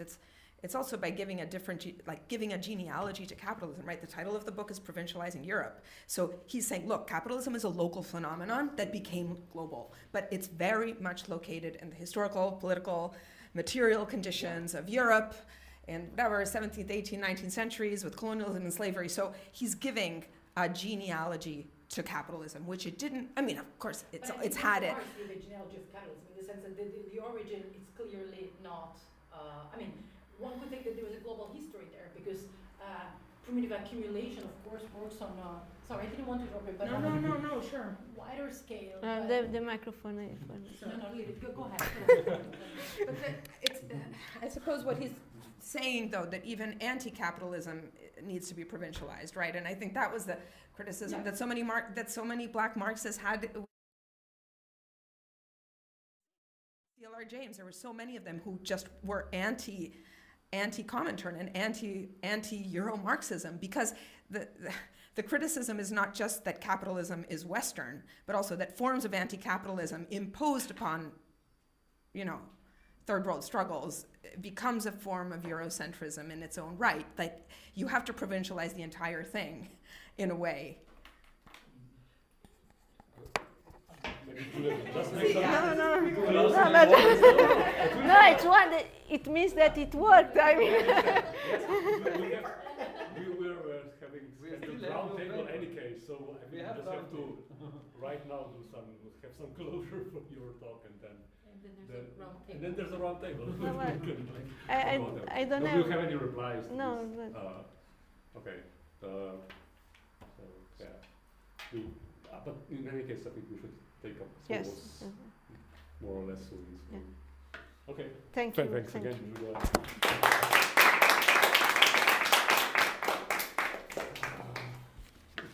We should have invited Chipper to this conference.